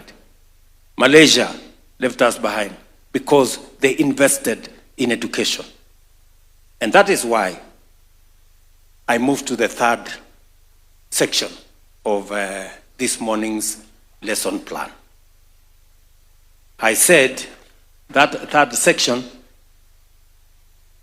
there are things we have done in education. They are significant. You have participated in those things. But I know you have ideas on how we can make it better. Sindio? You have ideas on how we can make it better. I have gone through it. I have seen that there are some brilliant ideas that you have brought through the MOU the memorandum, sorry, that was sent to me by the associations and the unions. I want now somebody to make a presentation of what you think we can do better to deliver on this very central subject of education. You know, I think 1 or 2 of the colleagues here will do that presentation to us. And then from there, I will respond to some of the issues that you have raised. Some of them we can do now. Some of them we can plan to do in the medium term. And I'm sure we will agree on how education is going to play a central role in moving this country to where I want us, all of us, to move the nation to. And then finally, if there will be any questions for me, I will be more than willing to respond or clarify on some issues. And then we will do the final things, alafu tutamaliza. So, who is going to make the presentation of the items that the memorandum, who will do it? You will call them. Yeah, so 1 or 2 people can make that presentation. Thank you very much. Thank you very much, Your Excellency, for those insightful, for the insightful speech. Your Excellency, allow me to call the leaders of the unions, Your Excellency, and as colleagues of you, the Secretary General of Kenya National Union of Teachers. Your Excellency, sir, here before you are 3,300 Kenya National Union of Teachers, leaders from around the country. Allow me, Your Excellency, before I give you to introduce, we have been joined by the Minister for Lands, Housing, and Urban Development and Public Works, Honorable Alice Wahome. We have also been joined by the PS Housing, PS Charles Hinga. We have also been joined by the Chairman, Teacher Service Commission, Dr. Jamlek Muturi, and also the Acting CEO, Evelyn Mitei. Asante sana. Karibu sana. Thank you very much, Professor. Thank you. Rais anasema muimbe wimbo moja anarudi. Haya. DJ yuko wapi?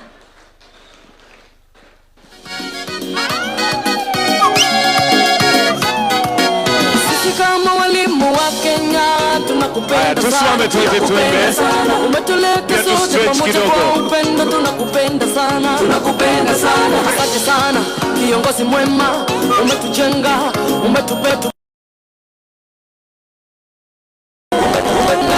umetupenda. Walimu tunasema asante sana, umetushikilia, asante sana, umetupenda sana, asante sana, umetupigania, asante sana. Asante, asante, asante, asante sana. Walimu tunasema asante sana, umetushikilia, asante sana, umetupenda sana, asante sana, umetupigania, asante sana. Asante, asante, asante, asante sana.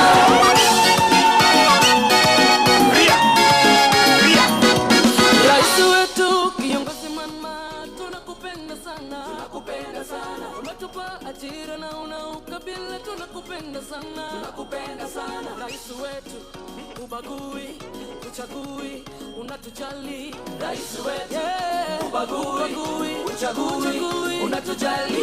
Walimu tunasema asante sana, umetushikilia, asante sana, umetupenda sana, asante sana, umetupigania, asante sana. Asante, asante, asante, asante, asante sana. Walimu tunasema asante sana, umetushikilia, asante sana, umetupenda sana, asante sana, umetupigania, asante sana. Asante, asante, asante, asante sana.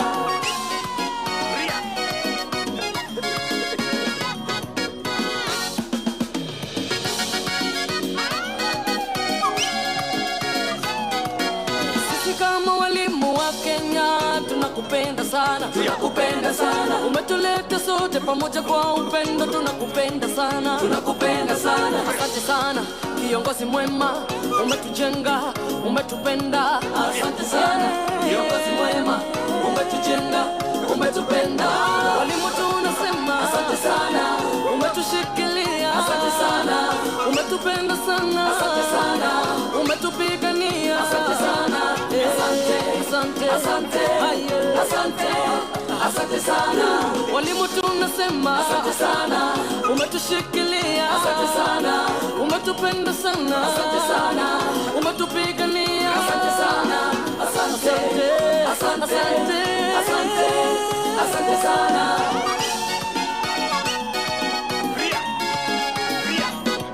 Rais wetu kiongozi mama, tunakupenda sana, tunakupenda sana. Umetupa ajira na una ukabila, tunakupenda sana, tunakupenda sana. Rais wetu ubagui, uchagui, unatujali. Rais wetu ubagui, uchagui, unatujali. Walimu tunasema asante sana, umetushikilia. Asante sana, umetupenda sana. Asante sana, umetupigania. Asante sana, asante, asante, asante, asante, asante sana. Haya basi, kwa makofi tuseme asante walimu. Kwa kweli tumeshikiliwa. Asante. Asante sana.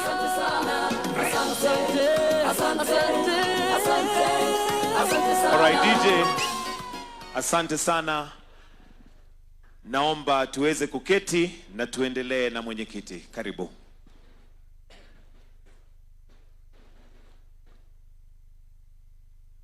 Your Excellency, the President of the Republic of Kenya, Your Excellency, Deputy President, CS Education, PS Education, Professor Bitok, CSs who are here, the Chairman of Education Committee, my brother and colleague teacher, members of the Education Committee, Teachers Service Commission, led by the Chairman and the CEO, the leadership of trade unions here, ladies and gentlemen, walimu wenzangu, solidarity! Solidarity! Solidarity! Your Excellency, I have my team here with me, the national steering. Just stand and wave. National steering, Kenya National Union of Teachers. That is at the apex of the leadership of Kenya National Union of Teachers, followed by members of the National Executive Council, teacher leaders in all the 110 branches of Kenya National Union of Teachers. I hope you are here. Asanteni sana. I listened to His Excellency, and I want to be very frank. As teachers, when we went to college, one thing stood by us.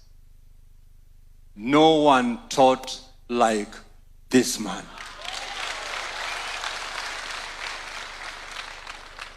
And I must say here and now, without mincing an outer of word, Your Excellency, you're a perfect teacher.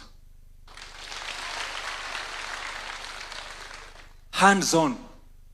Hands-on. You know close to everything. Everything.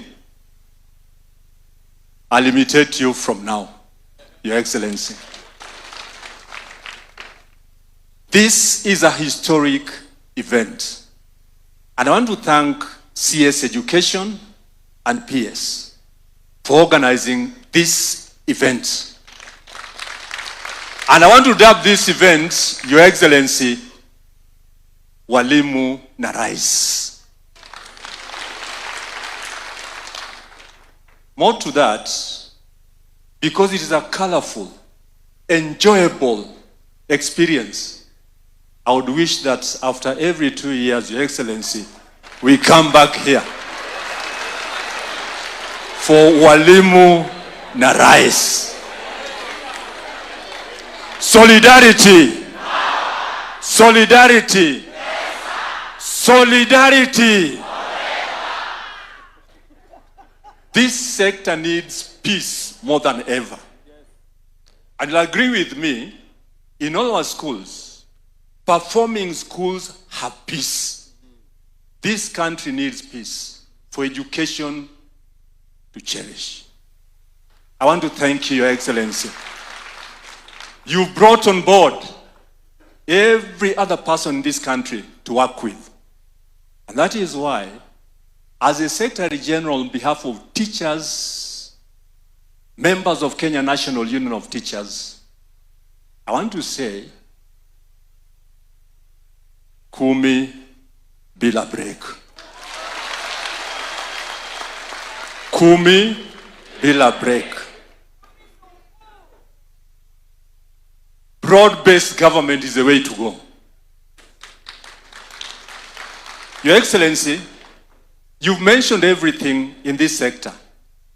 For us, we only have to appreciate collective bargaining agreements. Your Excellency, we were worried as leaders of trade unions at the beginning of this year, because we all know it, that SRC had pronounced a freeze to any monetary CBA. Teachers Service Commission,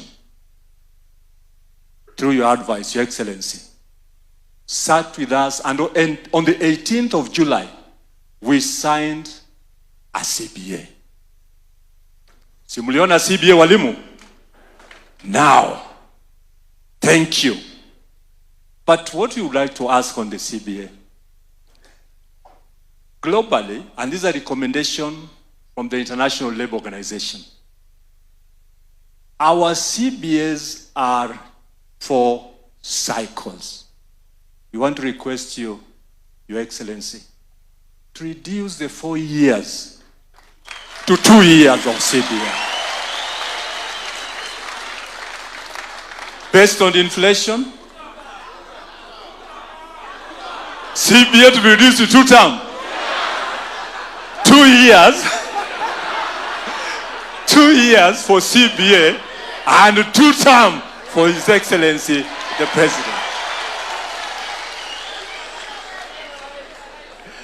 Your Excellency, I want to say here and now, we are all CBC compliant. Matters of employment of teachers, Mr. President, you have exceeded expectations. We know too well, and the President did say here, that after every year, only 5,000. As we speak now, and I want to repeat what he said, 76,000 teachers employed, permanent and pensionable. As we proceed, another 24,000. That's 100,000. Before 2027, another 20,000. 120,000. Solidarity. Solidarity. Solidarity. As we appreciate you, Mr. President, on employment, this is what we want to ask you.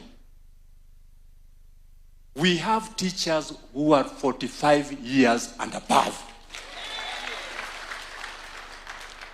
These teachers are not employed. You know, when you're 45 years, you only have 15 years. Mr. President, some of our teachers will attain the retirement age even before working for this country. I want to request you humbly, and Teacher Service Commission is here. These teachers who actually trained 15 years back down the line, 20 years down the line, over 45 years, your executive powers, known to all of us. That is employment, that is entry into this profession. And so, tunajituma zaidi. Kazi ya elimu tunapenda. Waalimu Kenya hii. that on education reforms, before you came in, Mr. President, the sector of education was getting to rot. The Presidential Working Party on Education Reforms has brought us far and wide. Domiciling grade 7, 8, and 9 to primary schools did two things, Mr. President. One, access to education. Two, poor parents could afford to have their children in school. Imagine the situation where grade 7 went to a secondary school, grade 8 to a secondary school, and grade 9 to a secondary school. I want to assure you, Mr. President, as the parents and as these teachers, education has become affordable. Affordable. Affordable. Because of the recommendations of the Presidential Working Party on education reforms. And more so by domiciling grade 7, 8, and 9 in primary schools. Now here comes the sessional paper number 1. This is my ask. This is my ask, Mr. President. The sessional paper number 1, which of course was number 10, 2024, now number 1, 2025. Where has this sessional paper disappeared to? Because we want the president to succeed. We want the president to succeed. We want the president to succeed. Where is the sessional paper? Number 1 of 2025. And our head teachers have worked a lot. Head teachers, congratulations. You've made His Excellency proud. Because grade 7, grade 8, grade 9, now transiting to grade 10. Hongera, head teachers. And as soon as I appreciate you, Mr. President, these teachers, head teachers, were head teachers of primary schools. They are now heads of comprehensive schools. And you know, in the trade union, additional work calls for additional remuneration.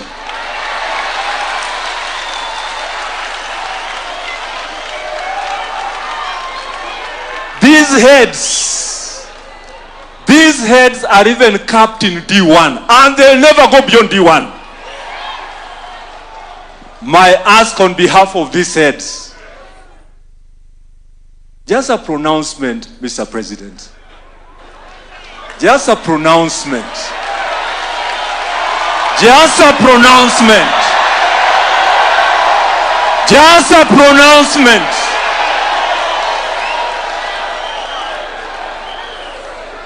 A pronouncement that these are no longer heads of institutions because they man junior schools.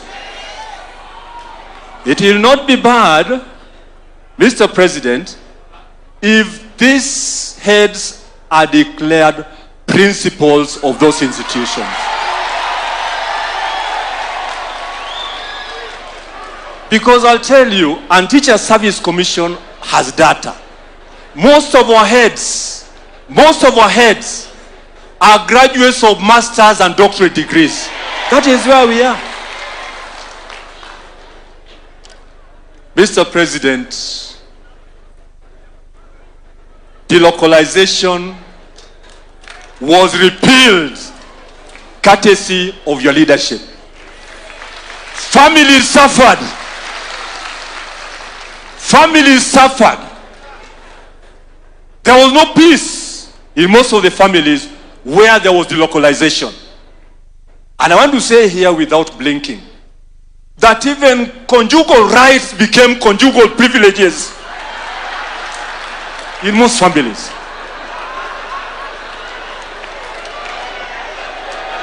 Solidarity! Solidarity! Solidarity! Mr. President, this policy has to go, and go once and for all. Why I say so, Mr. President, delocalization has come in again through what we call promotions. A teacher in Nairobi is promoted, only 4 months retirement, and posted to Kitui. Posted to Kitui. Posted to Tana River. Yes, it is a policy. How I wish the way you came up, Mr. President, to repeal delocalization. In the same way, Mr. President, just a word, repeal CPG. Career Progression Guidelines. Because with CPG, Teacher Service Commission must post you where we have a vacancy. Are we there? It is not a must that when I proceed to C4, I must be declared a deputy head teacher. It is not a must that when I proceed to C5, I must be declared a head teacher. CPG, for the sake of these teachers and their security, and to get rid of delocalization finally, Mr. President, this is a policy that has to go. CPG has to go. CPG has to go. CPG has to go. CPG has to go. Finally, my dear President,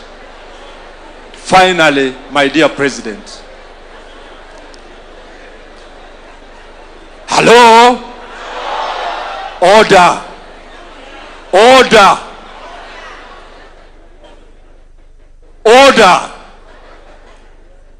Mr. President, we have our colleagues in hard-to-staff areas.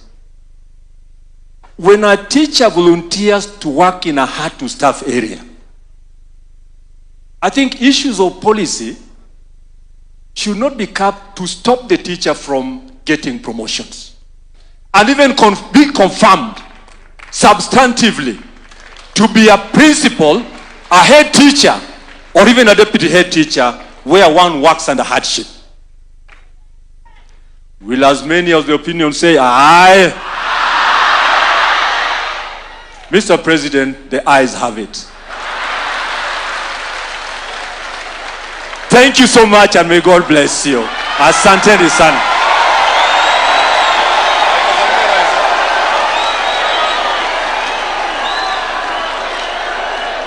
Thank you very much, Collins Oyu, Your Excellency, the Secretary General of Kenya National Union of Teachers. Your Excellency, sir, allow me now to invite on stage the Secretary General of KUPPET, Akelo Missouri.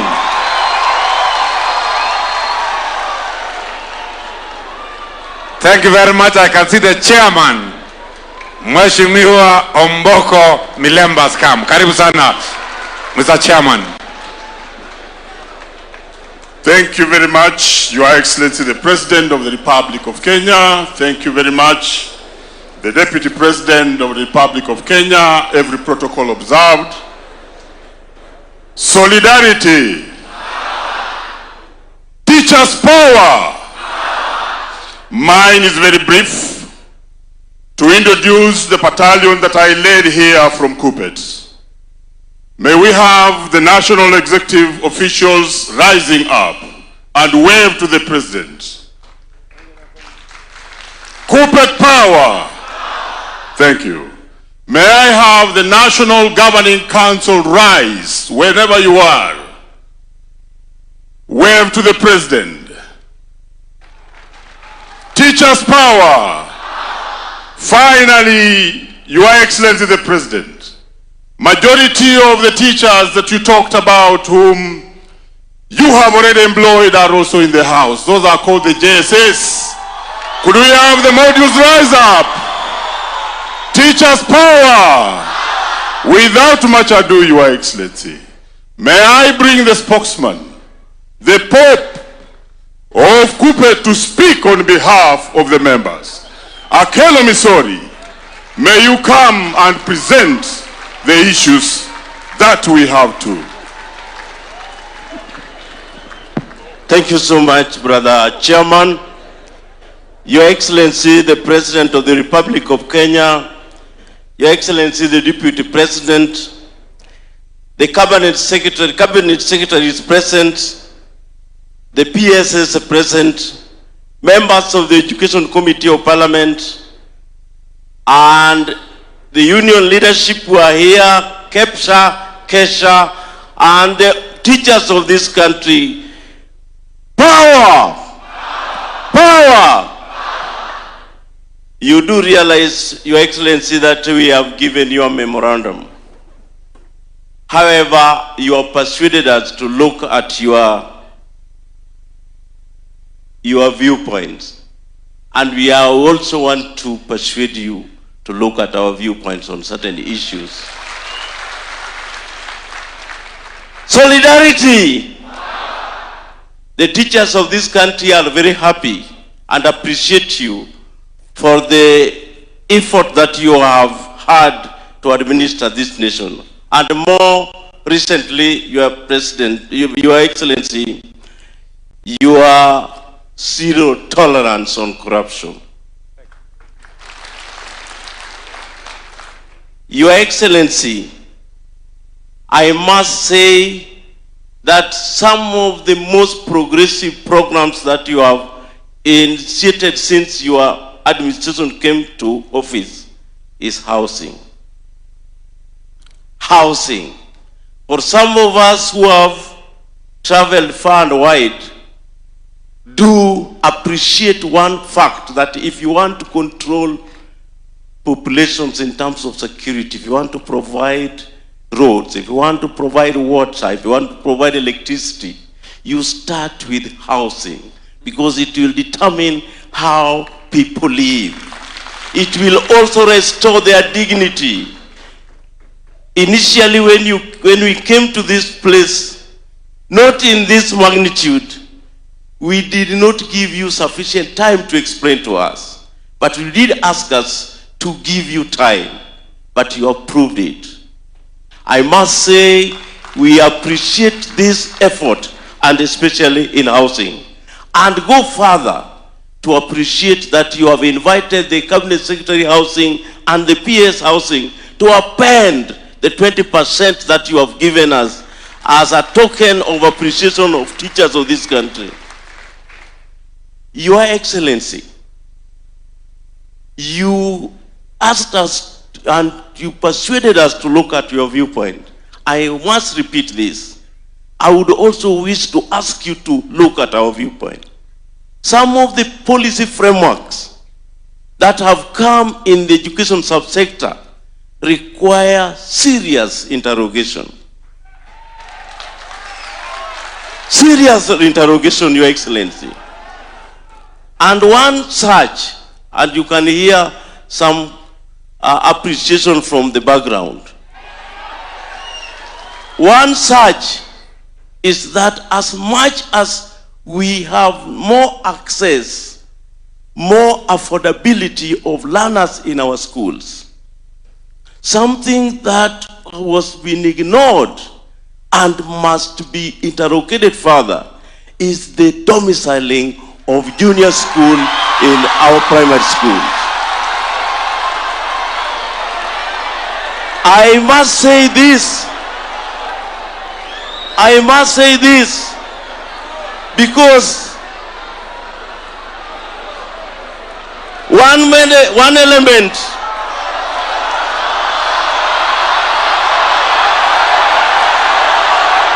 Thank you. Thank you.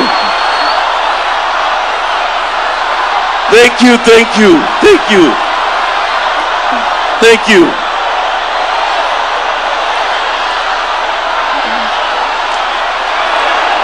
Thank you. Thank you.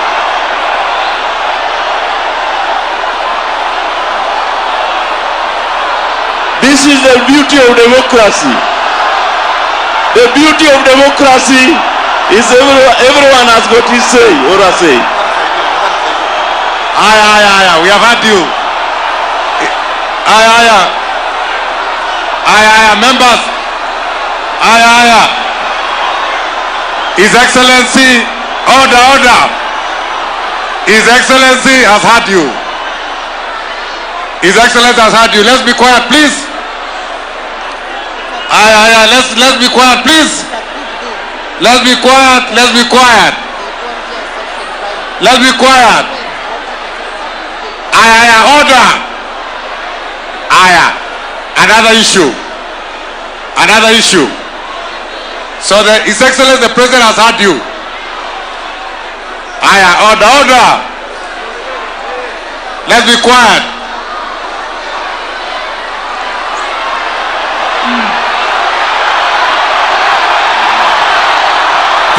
Thank you.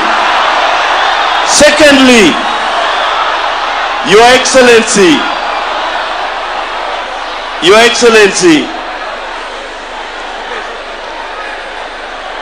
something which has really disturbed us is allocation to Teacher Service Commission for promotions. We really appreciate the promotions which you have granted us over the years, and we appreciate the over 56,000 teachers who are promoted. However, Your Excellency, one thing which we still ask for is that promoting 2,000 with the allocation of 1 billion, 2 billion to the Teacher Service Commission does not reflect the magnitude of the stagnation that we have had in the sector.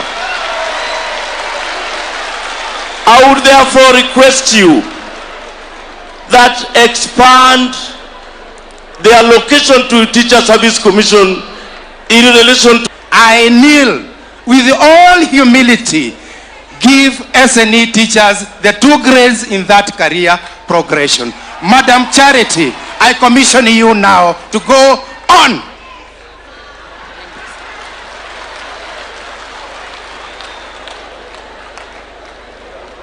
Your Excellency, the President of the Republic of Kenya, Your Excellency, the Deputy President, Cabinet Secretaries present, and all protocols observed, teachers fraternity.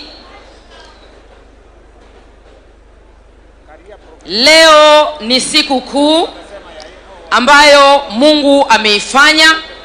Tumeona sote, tafadhali tunyamaze ili tuweze kuendelea vyema.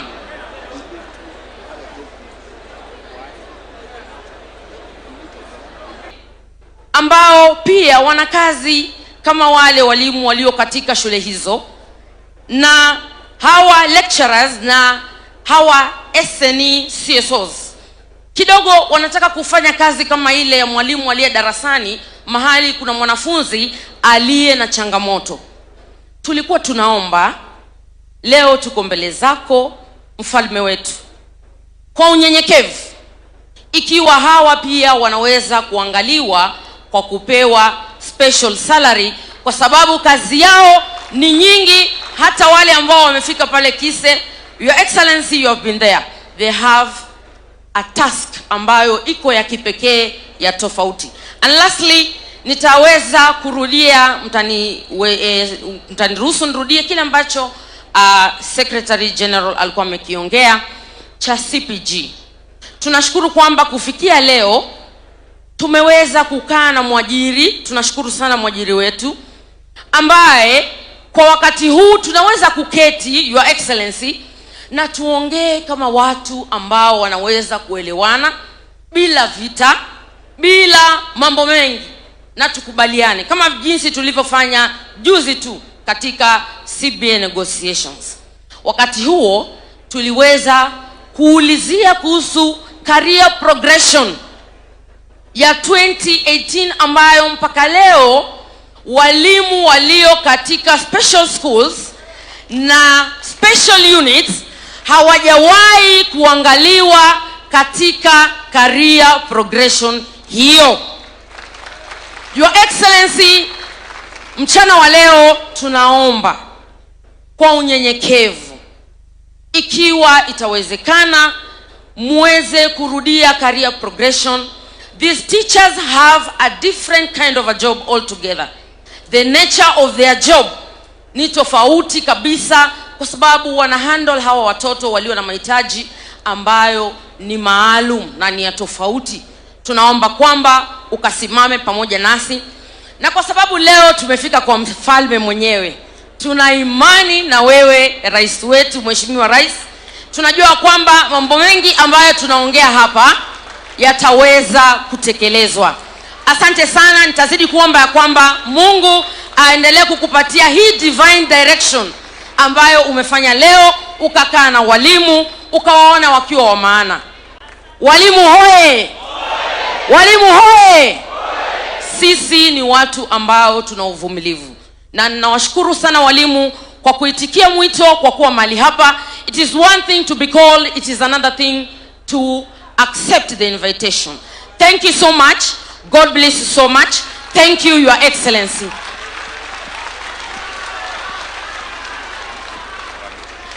Thank you very much, Charity. Your Excellency, sir, our next speaker is the chairman of KEPSHA, Mr. Faud Ali. Karibu. Let us be brief, Ali, because His Excellency already has the issues. Let us try to be as brief, to the point as possible. Karibu sana. Asante sana PS. Mheshimiwa Rais, Mheshimiwa Naibu wa Rais, itifaki zote zikihifadhiwa, viongozi wa tabaka mbalimbali, amjambo. Assalamu alaikum. Harambee. Harambee. Mheshimiwa Rais, wao ndio wameamua hivyo. Who are we to say no? Tunapokaribisha Mheshimiwa Rais hapa, na nina imani tutarudi tena hapa tamu ya pili kwa uwezo wake Mwenyezi Mungu. Mheshimiwa Rais, tumesikia yote uliotueleza na tumefurahia agenda ulizotupatia za elimu, hasa ulipotuambia ya kwamba kiwango cha budget cha fedha kimeongezwa katika nyanja ya elimu. Mheshimiwa Rais, kwa kauli yako nataka kukuomba kwa taadhima na heshima ya kuwa kile kiwango ulichokiongeza na kiwango cha capitation cha primary, ambapo kwa sasa ni 1,400 na tayari kwa budget umeongeza. Mheshimiwa Rais, kwa hisani yako tunakuomba kwa heshima na taadhima, kipandishe kile kiwango sasa, angalau tuweze kufika 2,300 kama ilivyopendekezwa Mheshimiwa Rais katika Presidential Working Party ambayo ni brainstorm yako mwenyewe. Mheshimiwa Rais, walimu wakuu wa shule za comprehensive school wamesimamia CBE kuanzia chekechea hadi primary hadi shule msingi ya sekondari JS for the last 13 good years, and CBE has been a success story in this country. Mheshimiwa Rais, pale tunapotoka Pwani tuambiwa sisi tupenda sana kunywa madafu na maembe, lakini tuna msemo Mheshimiwa Rais, chanda chema. Mheshimiwa Rais, ndugu yangu Collins ameongea ya kutosha. Hawa walimu wakuu wana stagnate at D1, hawasongi zaidi ya hapo, na ni wanaongoza resources pamoja finance na human resource, primary, ECD, junior school, name it, wazazi, majengo, vyote vilivyomo ndani ya shule ya comprehensive school. Tunakuomba Mheshimiwa Rais, zingatia ombi letu, ombi la capitation la primary education kuongezwa, na ombi la kuweza kuwainua hawa walimu wakuu, to empower them. We want to empower them. CBE is engagement, empowering, and ethical citizenship. And we want to empower. They are already ethical citizenship. You can see how they are. They are already engaged. Na kazi wanaifanya Mheshimiwa, we mwenyewe unaitambua. Ni kazi mzuri sana. Tunakuomba kwa hayo machache Mheshimiwa, uweze kutuzingatia matakwa yetu. Harambee! Harambee! Harambee! Mungu atubariki sote Mheshimiwa. Asante sana. Aya, ni fire si fire. Ni fire si fire. Ni noma si noma. Your Excellency, sir, allow me now to invite the last speaker. That is Chairman Kesha. That is Willis Kuria. Karibu sana Kuria.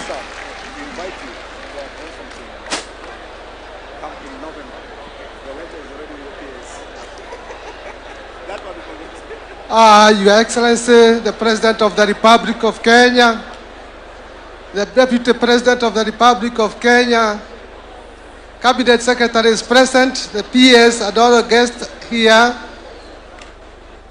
I wish to take note that I'm the last speaker, and most of the things that I was to raise have been raised. So I do not have much to add. But maybe I may have one or two affirmations. Your Excellency, the President, I want to say here that today's lesson that you delivered here was delivered with a lot of clarity and eloquence. And I think there weren't very many questions.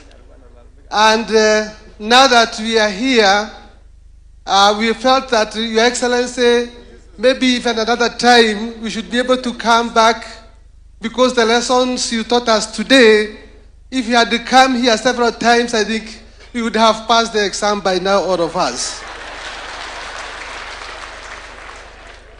Your Excellency, as Kesha and teachers, we worked with you during your term as the Deputy President for the first term, the second term, and now the first term as the President. So I don't see the reason why there should be no second term as well. Your Excellency, after you gave us the lesson you gave us today, and now we are here from the management point of view. We have mentioned the issue, you told us how to improve the quality of education, and without taking much time, I would like to say that without having learners in class, it might not sometimes be possible. And therefore, Your Excellency, among the reasons that make learners to be out of the class is the issue of funding. Funding is very crucial here. And we have what is in schools today. For example, the fee that was set in schools today was set in 2014, and now we are in 2025. The inflation has gone up by 47% since 2014 up to now. But the same fees has been there. So it sometimes becomes difficult to continue with the learners in class. But worse still is that the capitation that is given to schools, again, it was set in 2017. And when it was set in 2017, again, the inflation has gone up. Moderate to Your Excellency is that this capitation of 22,244 in most cases, it has actually not come in full for all that time from 2017. And therefore, Your Excellency, taking from what you have told us, if only this capitation can come to what is in law, 22,244, I think we really appreciate Your Excellency. I'm happy that we got an opportunity to tell you this live, because we have actually been telling you this in the newspapers, but now you are here, Your Excellency. The other point on this, Your Excellency, is the issue of the deduction of this capitation, because capitation was meant for operations and tuition. But then once it is brought in school, we are also told to deduct it and take it towards infrastructure. Your Excellency, we would like capitation to be purely for tuition and operation. And this is going to help improve the quality of education. Having said that, Your Excellency, also to improve the quality of education in this country, the persons who deliver the curriculum from the management point of view cannot do it well unless they are well motivated. And I want to appreciate what the unions have told us. There has been an issue of the promotions of teachers, as it has been said. I want to thank you because teachers are being promoted 25,000 every other time. And there are 500,000 teachers. Your Excellency, I know you have hardships, but we would appreciate if this number can be increased.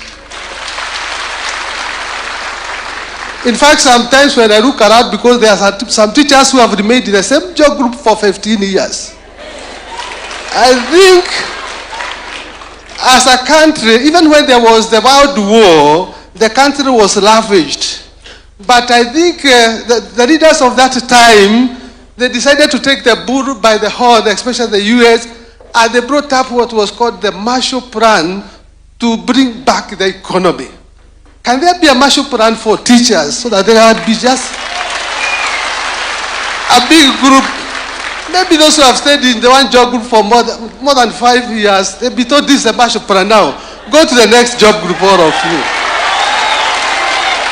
These people, Your Excellency, they have done interviews, until now they don't go anymore. Because there is no hope.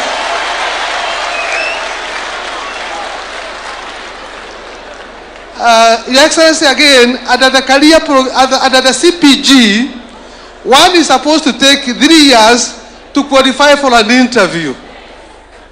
And therefore, you find that there are 10 job groups in this profession, maybe in primary and secondary school. So if you have to take 3 years to do interview, it means that those are 30 years to move from one to the other. And therefore, if you are employed by the time you are 40, because you have had they are employed by the time they are 40 or 35, you cannot reach the top, there is no hope. And assuming that you are going for interview and succeeding after every 3 years, which again is almost impossible. That is why, Your Excellency, we have said that maybe this needs to be looked into. Finally, as I sit down, Your Excellency, we have an issue again on the promotions, because the promotion of teachers ends at the job group R, what is called D5, for teachers. But for other civil servants, it goes even to S, T, and even if the civil servants or teachers, we are graduates, PhD holders, some here, and others. So, sir, we have been saying, why don't we equalize so that all people can reach the same job groups?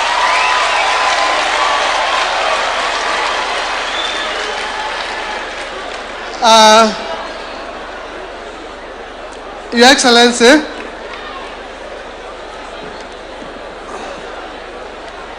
so we have a suggestion also. We also have a suggestion as I sit down, that let us not wait for 3 years. Can we maybe wait for 2 years before we can go to the other interview? And in schools, particularly the secondary schools, we have a challenge of debt. there is a debt burden in high schools and maybe even also in primary schools because of that issue of effect of capitation. Schools have been taken to court. Schools cannot meet their daily obligations.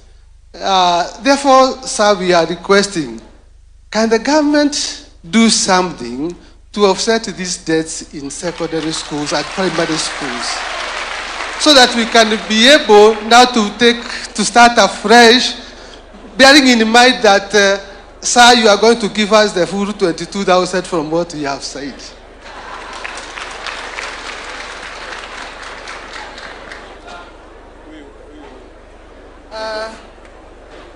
Finally, sir, the disbursement of the fees of the capitation sometimes is delayed, and we hope that now finally.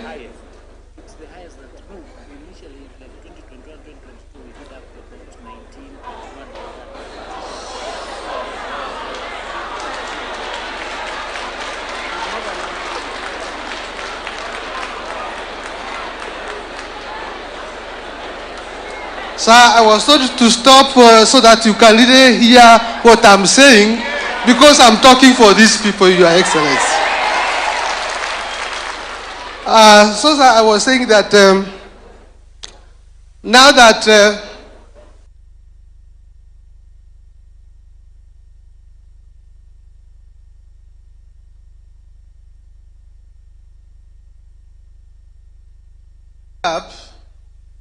I want to say that something has to be looked into in secondary schools so that we can stop what I may call some wastage.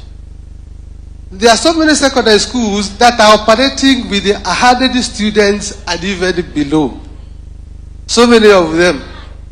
And because capitation is given per learner, so if they are given about 17,000 and they are 100, you can see the little money they get, they cannot be able to pay salaries, they cannot be able to operate.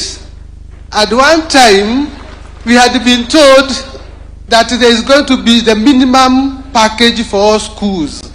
That is, before you start counting the number of students, then first of all you can say all schools are going to get a flat rate maybe of 500,000, and then from there we can start counting the number of students, so that these schools are able to operate. And we believe, sir, that this one can also be able.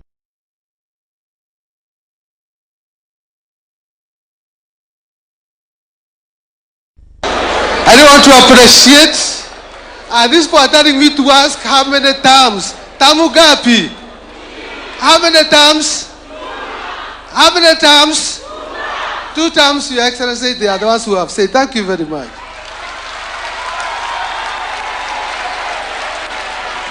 Thank you very much, Korea. Your Excellency, sir, the teachers have spoken. The teachers have spoken. Allow me, Your Excellency, to have requested the CS to allow me to invite the Deputy President to invite you so that you can respond to the issues the teachers have raised.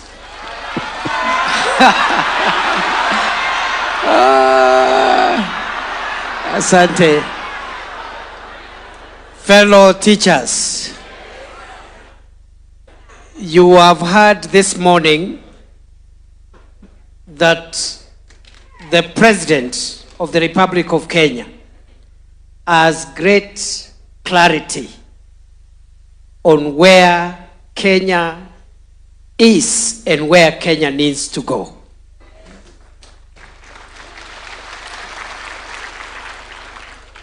And therefore, Mr. President, on behalf of the rest of us who work in your administration, I want to assure you we will spare no efforts in supporting you to deliver on the great vision that you have for our country, so that we can transform our country. As you've told us, it is possible to do it in a generation.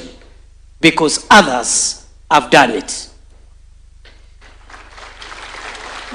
The second thing, before I invite the President to respond to our issues, is to thank the President for engaging with us.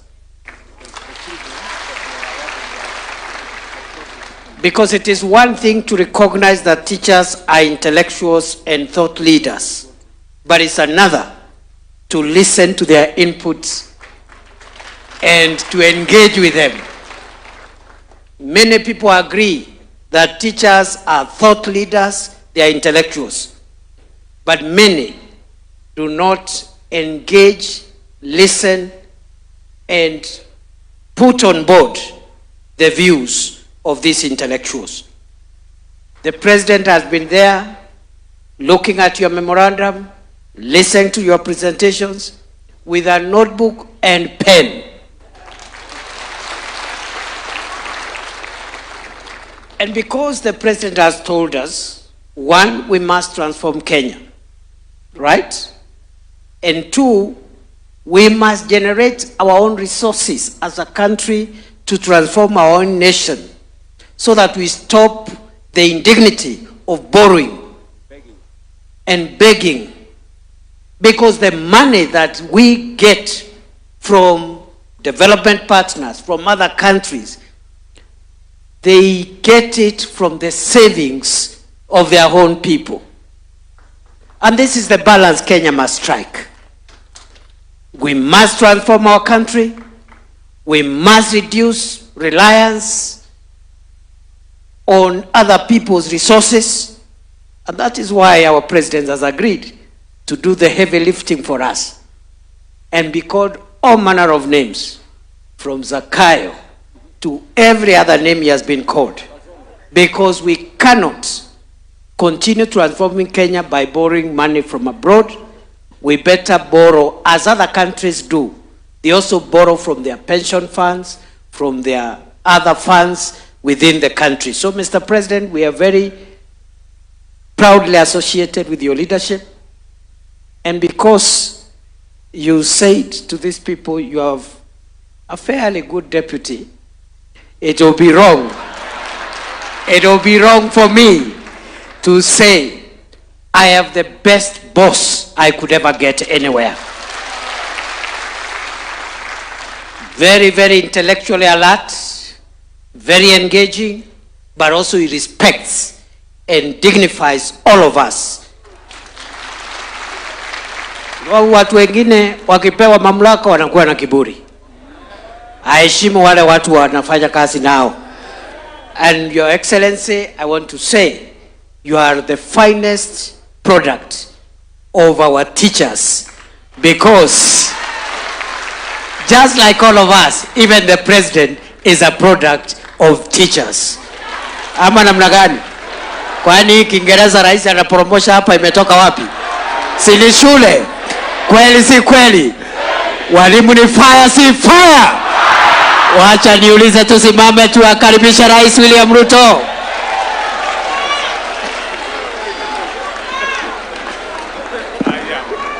Asanteni sana. Tafadhali tuketi tena.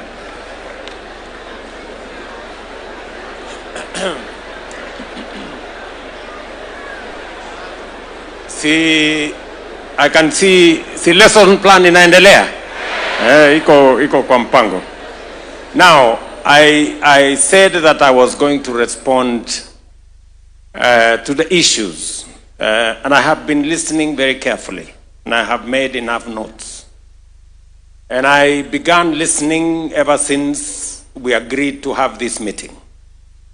And I asked my team at the Ministry of Education, so that we can have a structured and meaningful outcome of this meeting, that ahead of this meeting, we engage your leaders so that they can tell us what you as unions and associations have agreed or want addressed by this administration.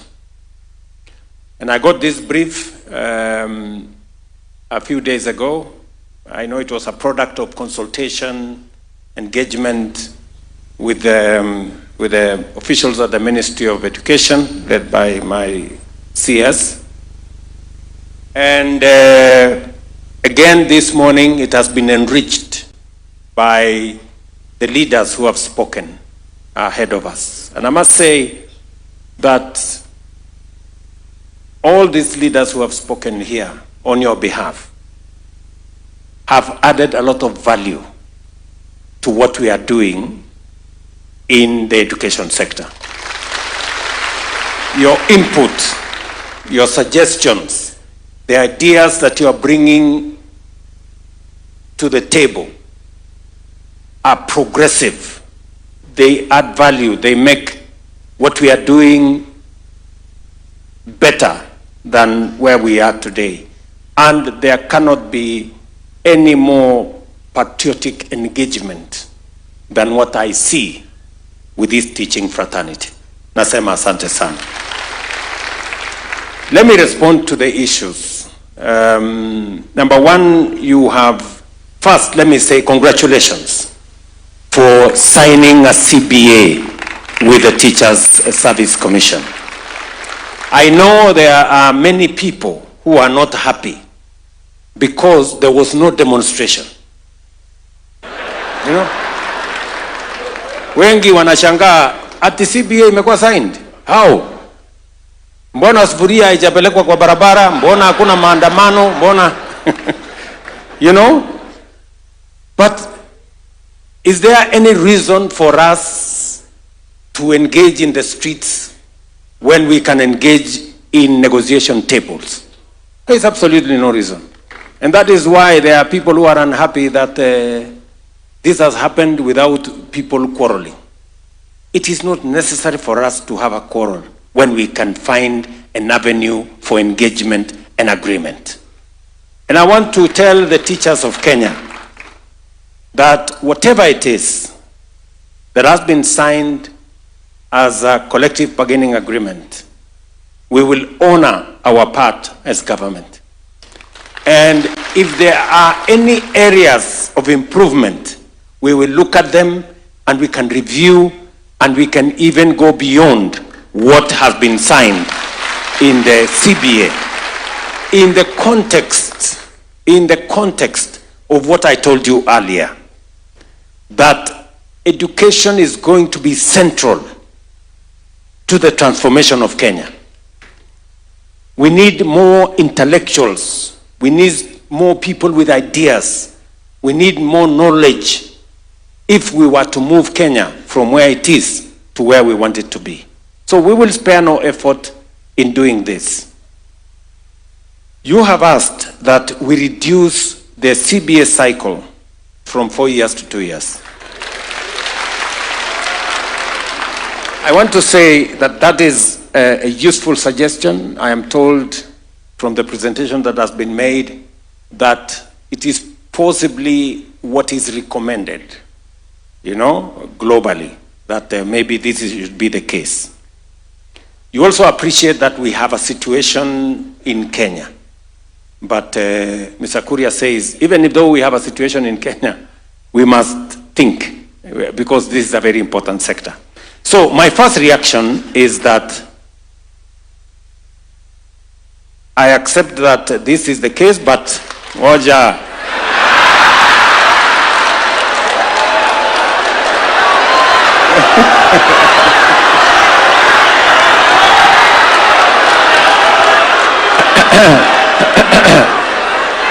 Nyinyi mnataka kunichochea niseme maneno alafu. So first, you know, we have the CBA that we have signed. But my instructions to the team here is that the next time we are engaging, first, I accept that we need to reduce it. First, I agree that we need to reduce. Now, I want to leave it to the teams to go and sit down. Do we reduce it from 4 to 3 or to 2?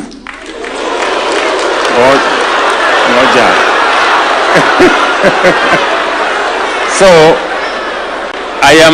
I want, because we are engaging, Sindio? So the teams here, TSC, Ministry of Education, and the teacher leadership here and capture. Now you have our mandate to go and review this downwards.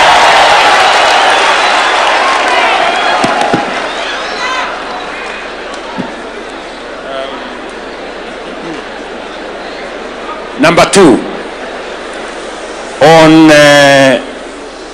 on capitation.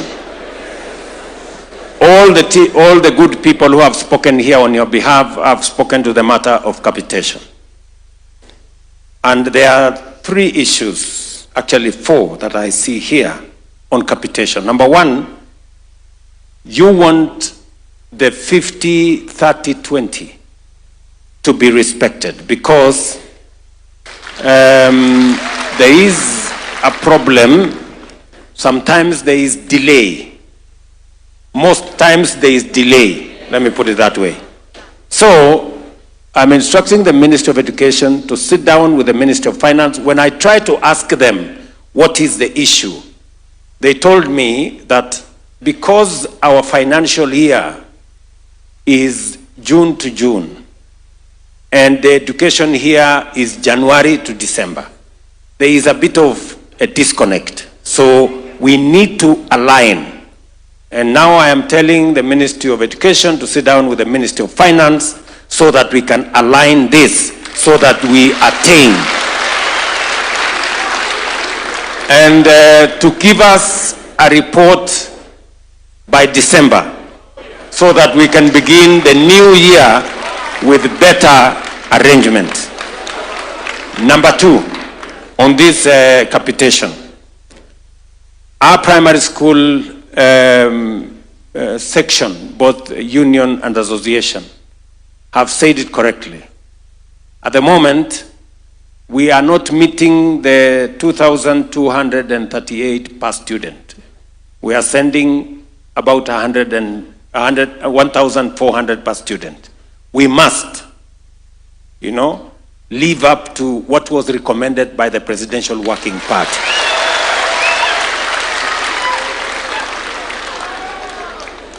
Same thing with our secondary schools. At the moment, we are at 17,000 out of the expected 22,000. And Kuria here has said it very ably. I agree with you that we must get it to where we want it, where it is recommended to be. Now, let me say this, that whatever the gap is, we have a gap of almost 800 in primary school and a gap of about 5,000 in secondary schools. Sindio? So what we will do, the next financial year, we will reduce that gap by half. And close the gap in the following financial year.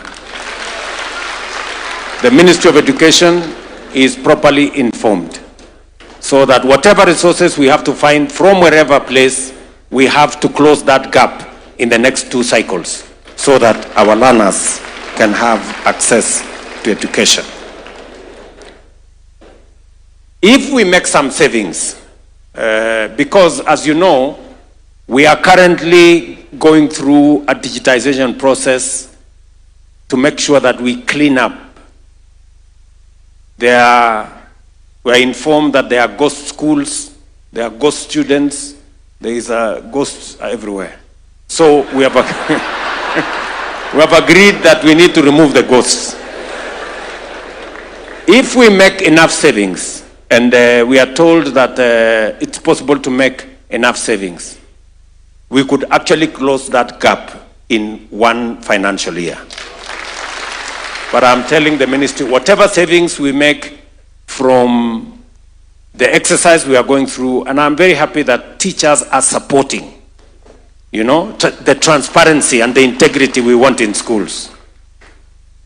because part of the success of Kenya is how we deal with wastage, pilferage, corruption.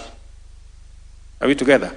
And I'm very happy that when I got the report from the ministry that the unions, the associations, and the teaching fraternity are all in and they are supporting our verification of both schools and learners so that we can inject integrity into this sector. So if we make enough savings, we can close that gap of making sure that we release the 2238 for primary and the 22,000 and something for the secondary schools. I know there is also a request on matters to do with extracurricular activities. I saw it in my notes. So what I have told the ministry is that because beginning January, we will now be implementing the 3 pathways.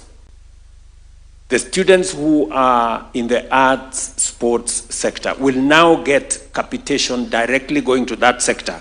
Not as an extracurricular activity, no, but as a proper capitation for those sectors.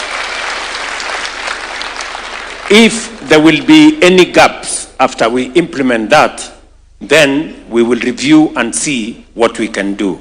And please, TSC be taking the notes and the Ministry of Education so that whatever we agree with these good people, we can implement. On employment of teachers, you have said 2 things. You have said there are teachers who are 45 years and they haven't been to any class. Sindio? And with a little bit of time passage, they will retire before before they get. They will retire from outside. So, and you have also said we must adopt a first out, first in model that prioritizes long waiting teacher graduates. So from this year, Ministry of Education, from this year, from what we are going to do in December, first out, first in becomes the first out, first in. And if it concerns primary school teachers, where it concerns primary school teachers, we must do an affirmative action. And therefore, I want the ministry, the unions, and the association to sit down and give me, I want to know how many teachers are in this category where they are threatening to grow old before, and give me the financial implication, so that I can have a proper response for you. So if that analysis really can be done, working with TSC and working with the teachers, so that we know how many are they.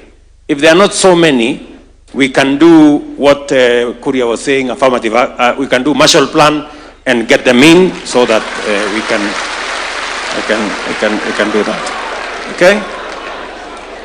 Sawa sawa. So I want you to give me time to work on the numbers, and we will communicate through the ministry in the next 60 days on what we are going to do, and we can implement this going forward. Career progression, teachers promotion.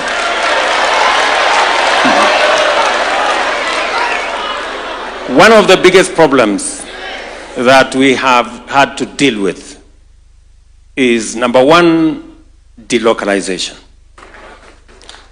I think we have solved delocalization significantly. There is still remaining a small corner. Sindio?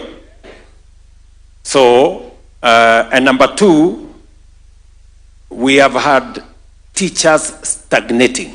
In fact, stagnating in one job group for 10, 15 years, 20. Sindio? When this was brought to my attention, for the first time, we provided money specifically for teacher promotion so that we can create that pathway. We provided 1 billion shillings in 2023-24, 1 billion shillings 24-25, 1 billion shillings 25-26. And as a result, as was said by the teachers here, we are promoting an average of 25,000 teachers. Now, for the last so many years, there was a time we promoted almost 38,000 or almost 40,000. I have the statistics from TSC. So far, we have promoted in the last 3 years, teachers have moved up the ladder. 151,000 teachers have moved up at least one ladder. Correct?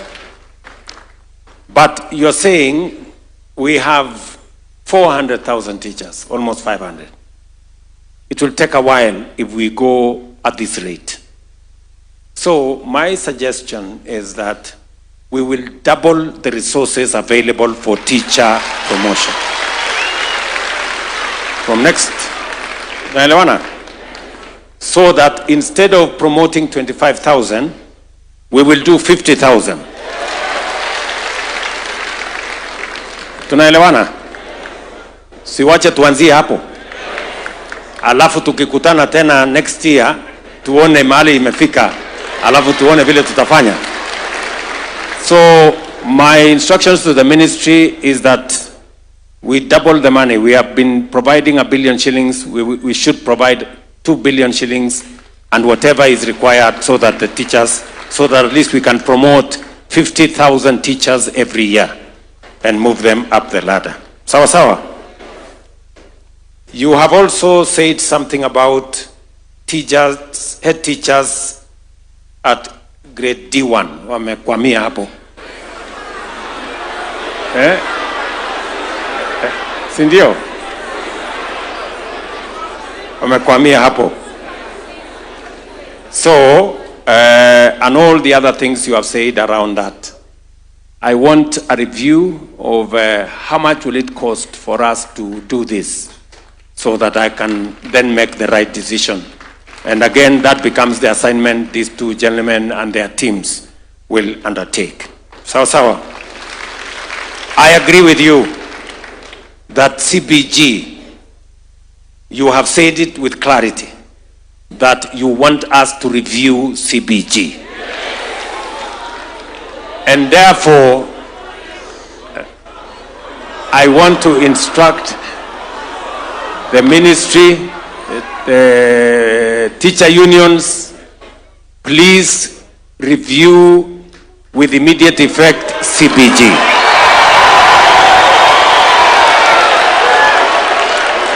And provide a guidelines for us. Sindio?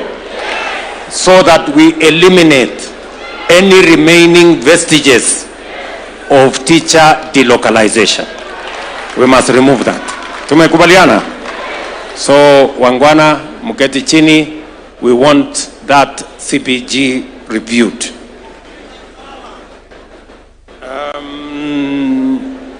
Also, you have mentioned a matter that is dear to all of us, a matter of sessional paper number 1 of 2025.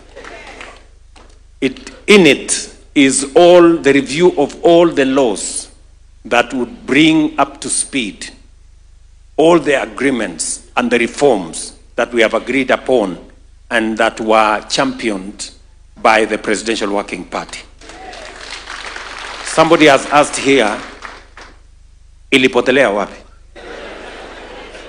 Niko hapa na chairman wetu wa bunge, Bwana Meli, a former head teacher. Sindio?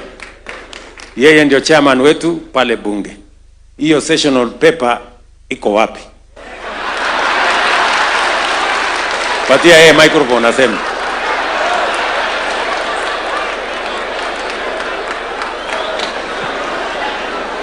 Thank you, Your Excellency. The sessional paper is a product from the cabinet and it will be transmitted to Parliament. So we are waiting. So when you transmit, we shall take it up. Okay. Can Waziri confirm where it is? Yes, thank you, Your Excellency. As you correctly said, the sessional paper is a product of the 13 bills that are undergoing processing through the AG and ourselves and Treasury. Once it is completed, it will come to Cabinet, then we'll submit it to Cabinet. It's work in process and we are working on it. Okay, Waziri. Thank you, sir. Timelines. Can you give us timelines? In the next... Yes. Yeah. Your Excellency, they will be ready for submission the next 60 days. Okay. The minister is saying we give him 60 days. I cut it down to 45 days. Thank you. 45 days. So the 45 days, Waziri, the 45 days starts running from today. So tutaanza kuhesabu. The Deputy President is here, atatusaidia kuharakisha huko cabinet. Alafu Meli na wenzako ikifika bunge mtajua vile mtafanya. Kila mtu acheze kama yeye.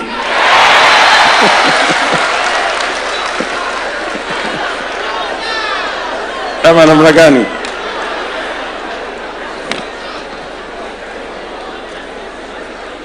Okay. You have also recommended, because that's why I'm saying you people are very progressive, because everything you have recommended is reasoned. It is not a product of emotion. It's a product of knowledge and understanding. So you have also proposed that we establish competence-based education resource centers in every sub-county to support curriculum delivery. I want the chair of the committee in Parliament to take that because, because we have resources in CDF and we want to agree on how CDF is going to assist. I'm going to work with the committee of Parliament so that we can use CDF resources to deliver on these resource centers, because we understand the importance. So you can take it that we have agreed that we will provide this. And unless Meli is of a contrary opinion. But yeah, microphone atuambie kama ni sawa. Excellency, CDF does 80% in education. And we'll just include it and we'll run it as part and parcel of the education programs you are doing. Very good. You know, when Meli and his team asked me that they wanted to be part of this meeting, I'm sure he didn't know that he was going to be part.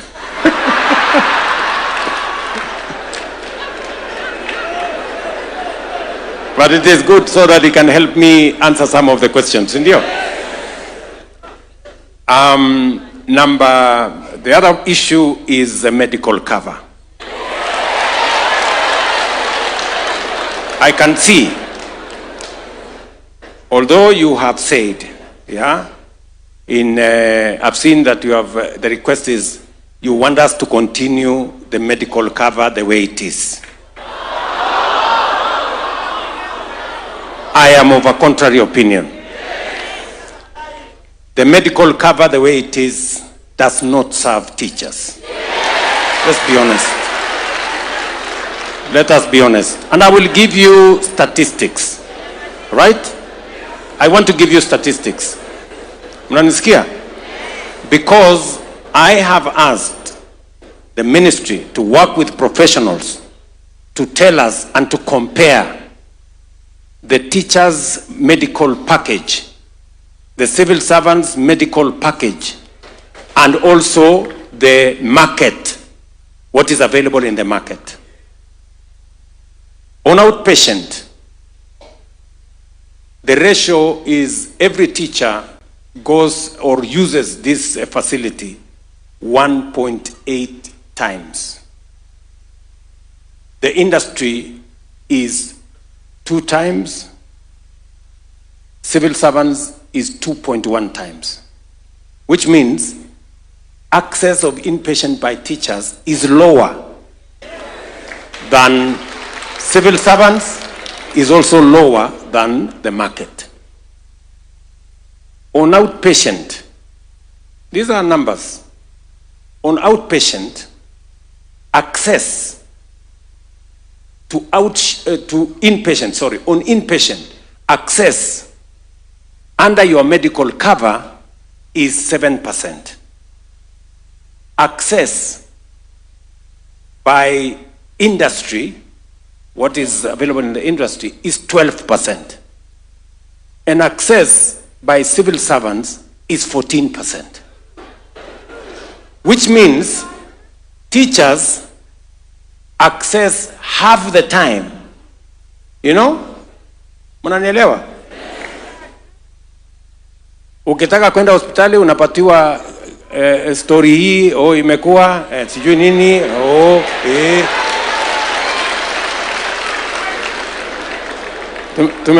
Tumeelewana? Tuko pamoja? No, I was actually wondering how you people could say, let us continue with this thing the way it is. Number 3, still data on your medical scheme. On average, it costs 117,000 what you are charged for inpatient, on average. On average, the industry average is 100,000.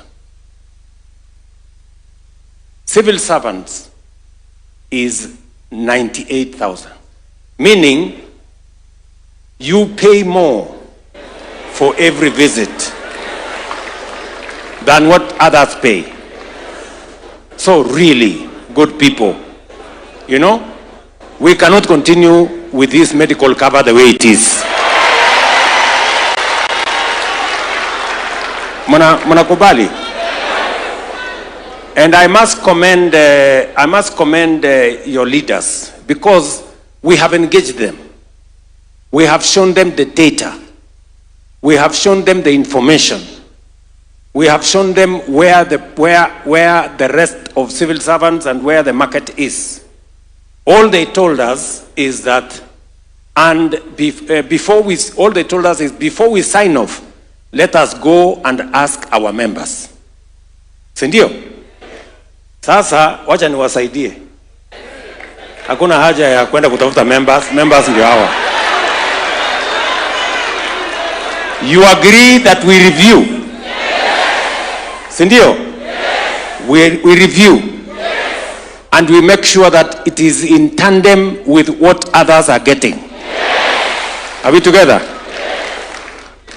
As many as of that opinion say aye. The ayes have it. And thank you very much. These leaders, you have great leaders here. The other matter that you have asked is,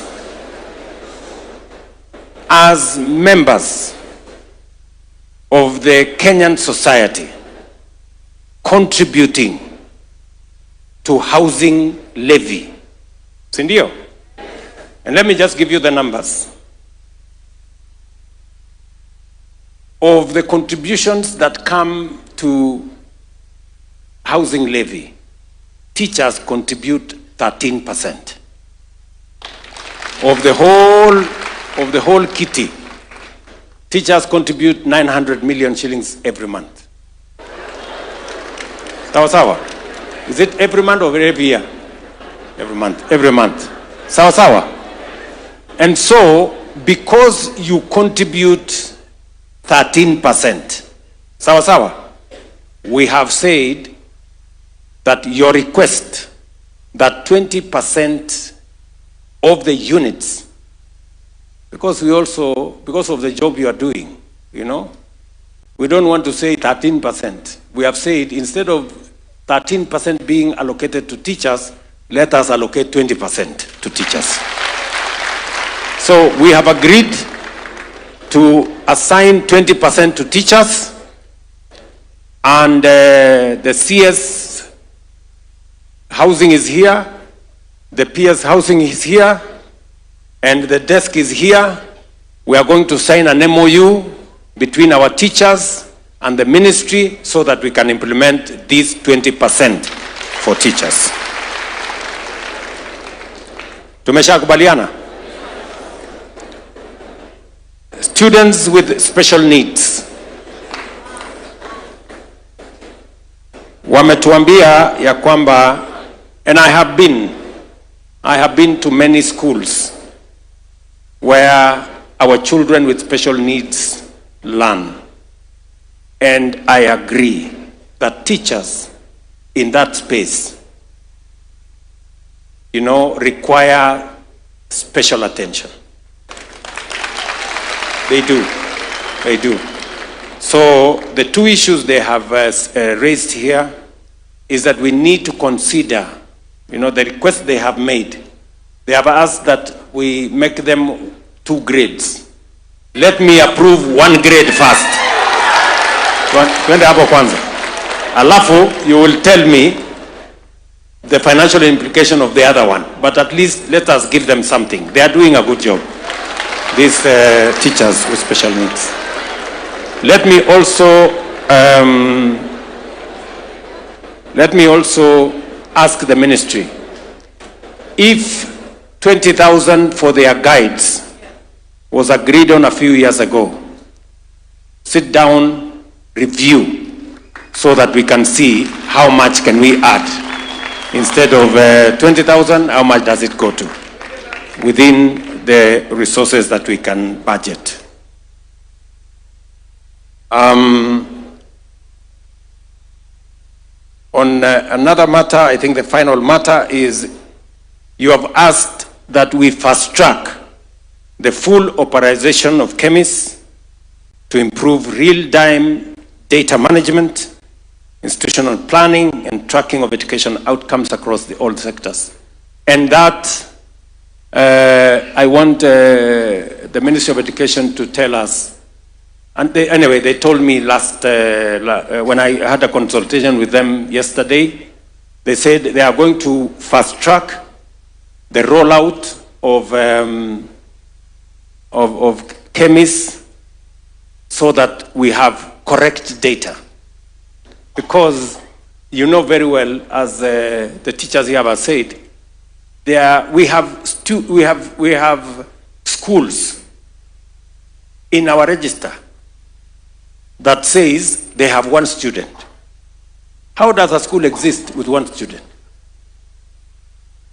Is that a school really? There must be something wrong.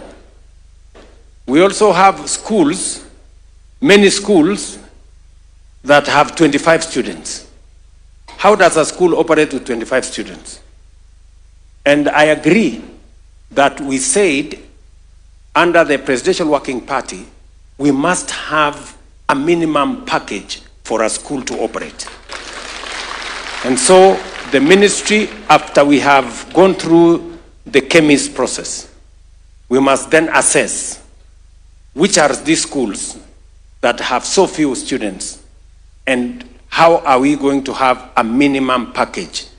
If the schools must continue to operate, then we must give them a minimum package for them to operate. And there must be reasons for that. You have recommended a Marshall Plan for the education sector, right? I want to ask you to be generous. Let us not have a Marshall Plan for education only. Let us have a Marshall Plan for Kenya. Sindio? Ile nimewaeleza mapema. You know? We can do it, good people. Just have faith. We can do it. Because if we believe in something, if we believe in our country, if we believe in our potential, it starts with us believing in ourselves. You know, doubt is the enemy of progress. And we must not be cowards. Unajua hata Biblia inasema watu waoga hawaendi mbinguni. Do you know that? Mwende msome Biblia. Cowards, they will not be in heaven. So we need to gather courage as a nation. Believe in ourselves. Drive our development. Change our country. And take Kenya to the first world. Mnanielewa? So, Waalimu, I think we have significantly answered to the requests that you have forwarded to us.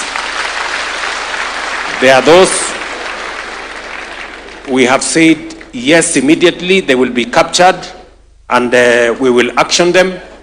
There are those that we have said we will engage further so that we can have a much more informed outcome. And I want to say I very, very, very sincerely thank you for responding to my invitation, for coming for this meeting,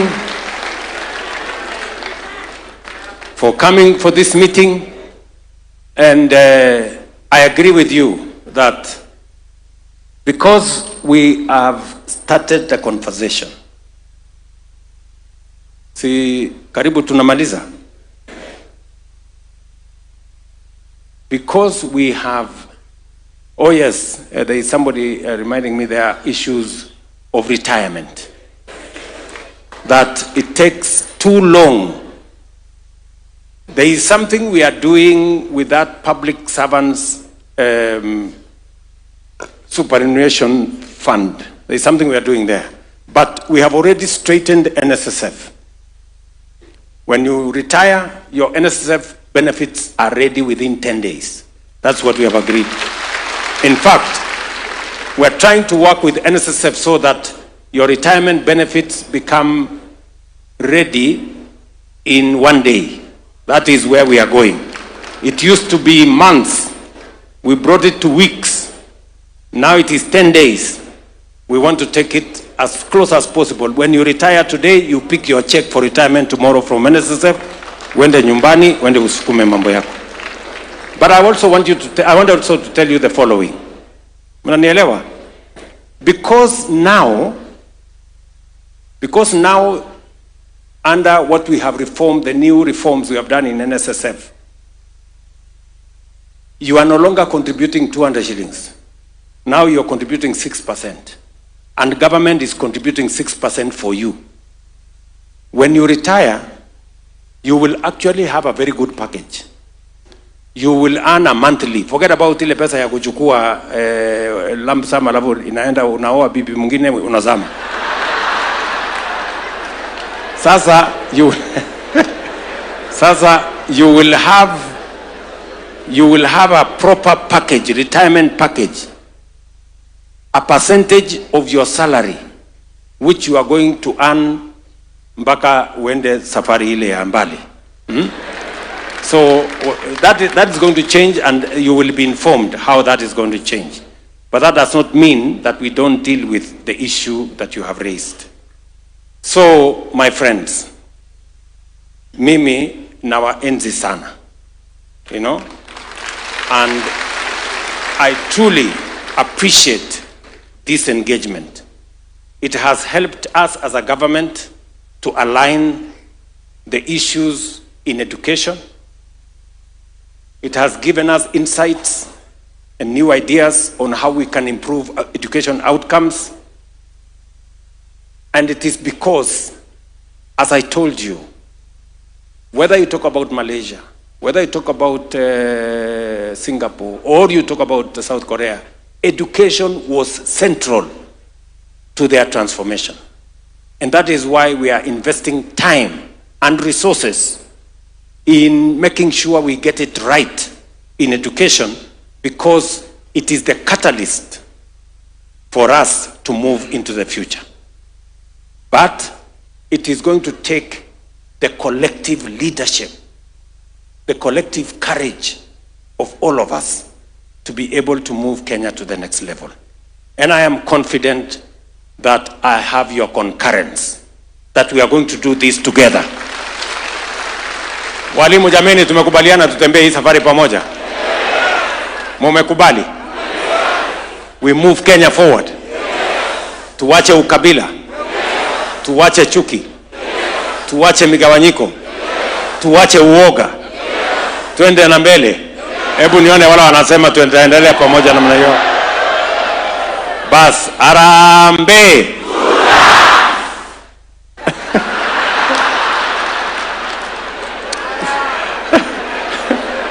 Harambee. Sasa 2 terms ni ya kufunga. Si ndio? Lakini tumekubaliana ile mambo ingine yote. Tafadhali ndugu zangu, really, I am passionately asking you to make this Kenya a reality. Make this new Kenya a reality. Friends, we can do it. We can do it. Tunaelewana? We can do it. Only that we have to be, we have to be consistent, focused, and take the right decisions. Not necessarily, populist things that do not get us where we don't want to go. We want to go somewhere, and we have to make the right decisions. So, asanteni sana.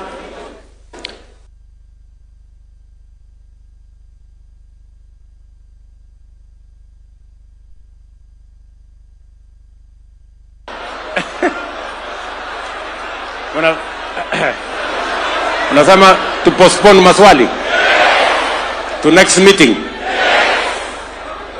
Postpone maswali Lakini sasa niwaulize, si mumekuja?